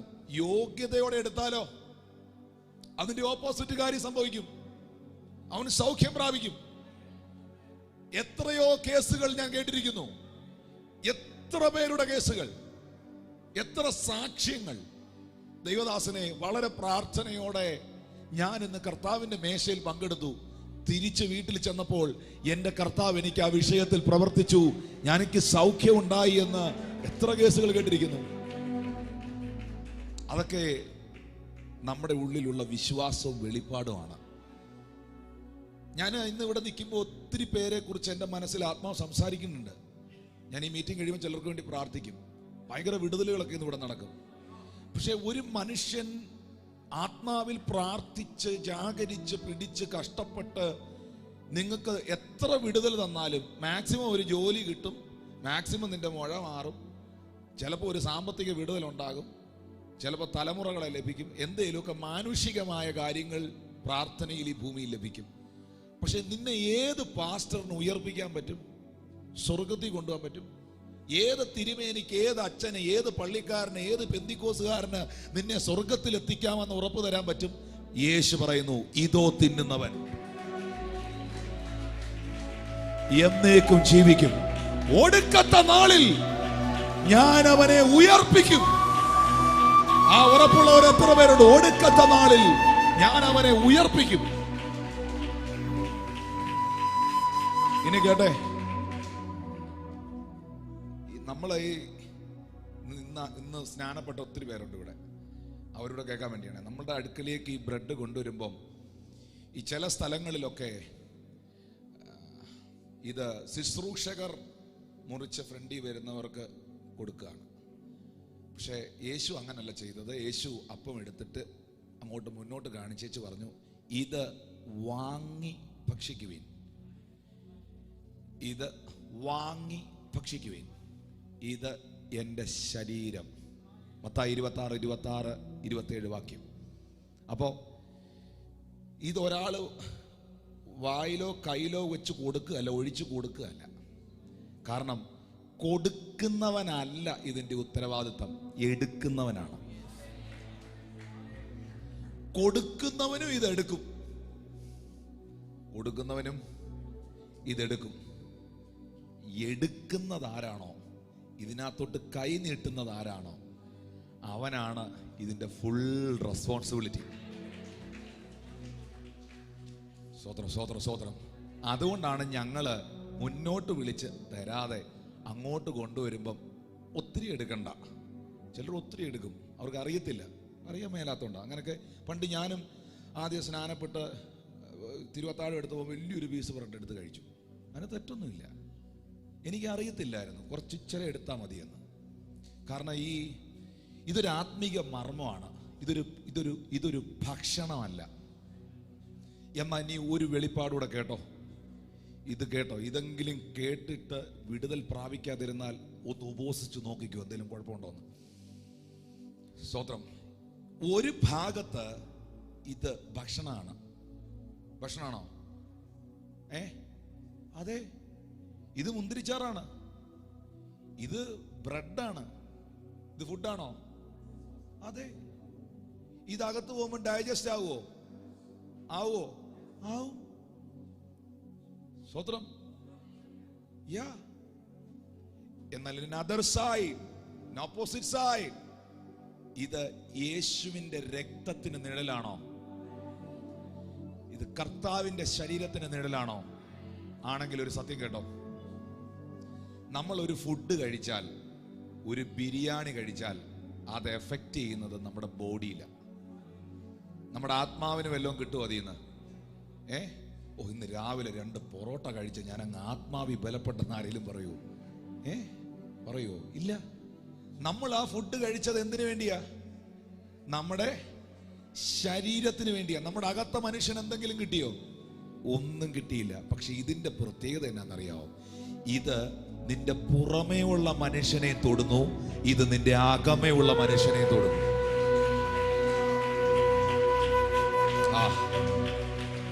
എത്ര പേർക്ക് മനസ്സിലാകുന്നു? ഒരു കണ്ണെ പിടിക്കാത്ത തറയിലെങ്ങാനും വീണ ടോർച്ചടിച്ച് നോക്കേണ്ടി വരുന്ന ഇത്രയുള്ള ഒരു പ്രഷറിന്റെ ഗുളിക ഇത്രേ ഉള്ള ഒരു ഷുഗറിന്റെ ഗുളിക കഴിക്കുമ്പം പ്രഷർ കുറയുന്നുണ്ടോ? അതെങ്ങാനും കയ്യിൽ നിന്ന് പോയാൽ പിന്നെ ടോർച്ചടിച്ച് നോക്കേണ്ടി വരും എന്ത് ചെയ്യുന്നു. ഒരു ചെറിയ പ്രഷറിന്റെ ഗുളിക, ഒരു ചെറിയ ഷുഗറിന്റെ ഗുളിക അകത്തോട്ട് പോകുമ്പോൾ അത് ബോഡിയിൽ അഫക്റ്റ് ചെയ്യുന്നെങ്കിൽ ഇത് ഇന്ന് പകൽ എടുക്കുന്നവനിൽ അത് അഫക്റ്റ് ചെയ്തിരിക്കും. ഞാനത് വിശ്വസിക്കുകയാണ്. കാരണം ഇതിനകത്ത് മറഞ്ഞിരിക്കുന്ന ഒരു ആത്മീക മർമ്മമുണ്ട്. ഇത് വെളിപ്പാടില്ലാത്തവന് കേവലം ഒരു മേശയാണ്. ഇത് വെളിപ്പാടോടെ എടുക്കുന്നവന് ഇത് കർത്താവിന്റെ മേശയാണ്. ഓ, എത്ര പേർക്ക് ഇത് തിരിച്ചറിയാൻ കഴിയുന്നുണ്ട്? ആ ആത്മാവിൽ വെളിപ്പെട്ട് കിട്ടുന്നവർക്കായി, അത് തിരിച്ചറിയുന്നവർക്കായി ഞാൻ ദൈവത്തെ സ്തുതിക്കുന്നു. അപ്പോ ഇത് നമുക്ക് സ്വീകരിക്കണ്ടേ? നമുക്ക് ഒടുക്കത്തെ നാളിൽ ഒരു ഉയർപ്പുണ്ടാകണ്ടേ? നമുക്ക് കർത്താവിന്റെ ശരീരത്തോടും രക്തത്തോടും കൂട്ടായ്മ വേണ്ടേ? വേണമെങ്കിൽ Bible number 1, repent your self. വ്യക്തിപരമായി മനസാന്തരപ്പെടണം. 2, യേശു കർത്താവിന്റെ കൽപ്പനയായ സ്നാനം സ്വീകരിച്ച് കർത്താവിന് വേണ്ടി വേർതിരിയപ്പെടണം. 3, ഒന്നുകിൽ പരിശുദ്ധാത്മാവിനെ സ്വീകരിക്കുകയോ ഇതുവരെ സ്വീകരിക്കാൻ പറ്റിയിട്ടില്ലെങ്കിൽ പരിശുദ്ധാത്മാവിൽ പൂർണ്ണമായി ത്രിയേക ദൈവത്തിൽ വിശ്വസിക്കണം.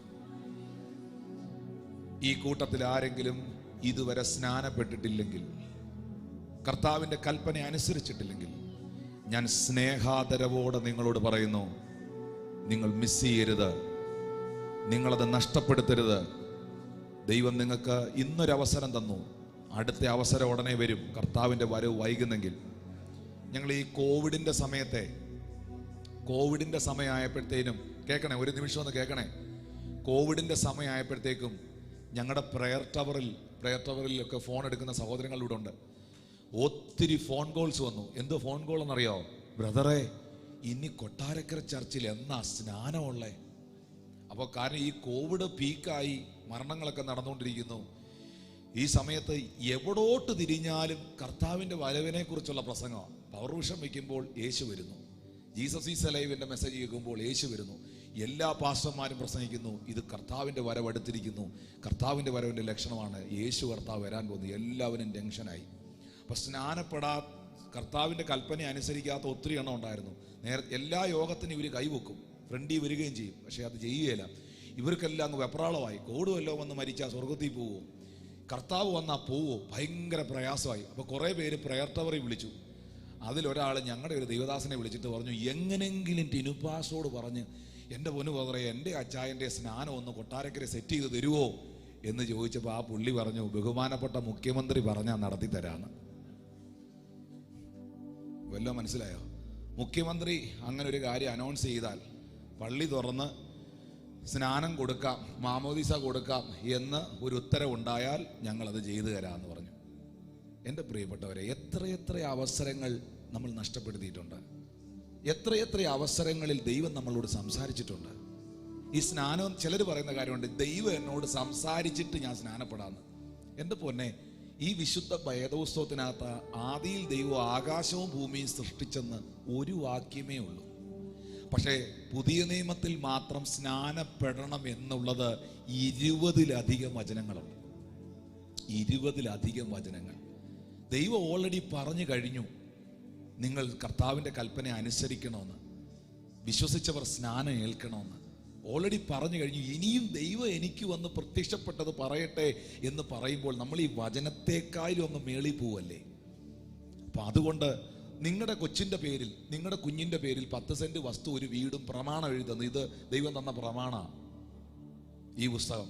നിങ്ങളുടെ കൊച്ചിൻ്റെ പേരിൽ 10 സെന്റ് വസ്തു ഒരു വീടും പ്രമാണം എഴുതി കൊടുത്തു. ഈ കൊച്ചെല്ലാ ദിവസവും ഇരുന്ന് പ്രാർത്ഥിച്ചു നോക്കണോ, വീട് എൻ്റെ ആണോ വസ്തു എൻ്റെ ആണോ എന്ന്? ഓൾറെഡി എഴുതി കൊടുത്തില്ലേ? ഓൾറെഡി പറഞ്ഞില്ലേ? ഓൾറെഡി പറഞ്ഞില്ലേ? ഈ കൂട്ടത്തിലിരിക്കുന്നവരിൽ ആരെങ്കിലും ഇത് നഷ്ടപ്പെടുത്തരുത് മക്കളെ, മറ്റൊന്നിനുമല്ല. നിങ്ങളുടെ പേര് ജീവപുസ്തകത്തിൽ എഴുതുവാൻ, നിങ്ങൾ നിത്യതയ്ക്ക് അവകാശികളാകുവാൻ, ഒടുക്കത്തെ നാളിൽ നിനക്കൊരു ഉയർപ്പുണ്ടാകുവാൻ, നിന്റെ ശരീരം കർത്താവിൻ്റെ ശരീരത്തോട് കൂട്ടായ്മ പ്രാപിക്കുവാൻ ദൈവകൽപ്പനയായ വിശ്വാസ സ്നാനം സ്വീകരിക്കണം. ഇത് സ്നാനപ്പെട്ടിട്ടില്ലാത്ത ആരെങ്കിലും ഉണ്ടെങ്കിൽ ഒന്ന് കൈ ഉയർത്താവോ? ആഗ്രഹിക്കുന്നവരുണ്ടെങ്കിൽ ഞാൻ പ്രാർത്ഥിക്കാം അവർക്ക് വേണ്ടി. ബ്രദർ, ഞാൻ പ്രാർത്ഥിക്കാം, ഞാൻ ഇതുവരെ സ്നാനപ്പെട്ടിട്ടില്ല, രക്ഷിക്കപ്പെട്ടിട്ടില്ല, എൻ്റെ ജീവിതം യേശുവിനെ തരിക എന്നുള്ള ഒരു കൈ ഉയർത്തിപ്പിടിച്ചേ, നന്നായിട്ട് ഉയർത്തിപ്പിടിച്ച്, അഭിമാനത്തോട് ഉയർത്തിപ്പിടിച്ച്. അച്ഛാ, അഭിമാനത്തോട് ഉയർത്തണം. ഞാനൊരു മീറ്റിങ്ങിൽ അഭിമാനത്തോട് കൈ ഉയർത്തിപ്പിടിച്ച ആളാ. ഒരു യാഥാസ്ഥിതികമായ സാമുദായിക കുടുംബത്തിൽ ജനിച്ച മനുഷ്യനാണ് ഞാൻ. അഭിമാനത്തോടെ ഞാൻ എഴുന്നേറ്റ് നിന്നു, നിറകണ്ണുകളോടെ ഞാൻ എഴുന്നേറ്റ് നിന്നു. ഞാൻ ഇതുവരെ സ്നാനപ്പെട്ടിട്ടില്ല, രക്ഷിക്കപ്പെട്ടിട്ടില്ല, എനിക്കതിന് ആഗ്രഹമുണ്ട്. അവരൊന്ന് എഴുന്നേറ്റ് നിന്നേ, ആ കൈ ഉയർത്തിവരൊന്ന് എഴുന്നേറ്റ് നിന്നു. ഞാൻ അവർക്ക് വേണ്ടി ഒന്ന് പ്രാർത്ഥിക്കാൻ പോവാ. അതാത് സ്ഥാനങ്ങളിലൊന്ന് എഴുന്നേറ്റ് നിന്നു. പിതാവേ, ഞാൻ അവരെ ഓർത്ത് അങ്ങേക്ക് നന്ദി പറയുന്നു.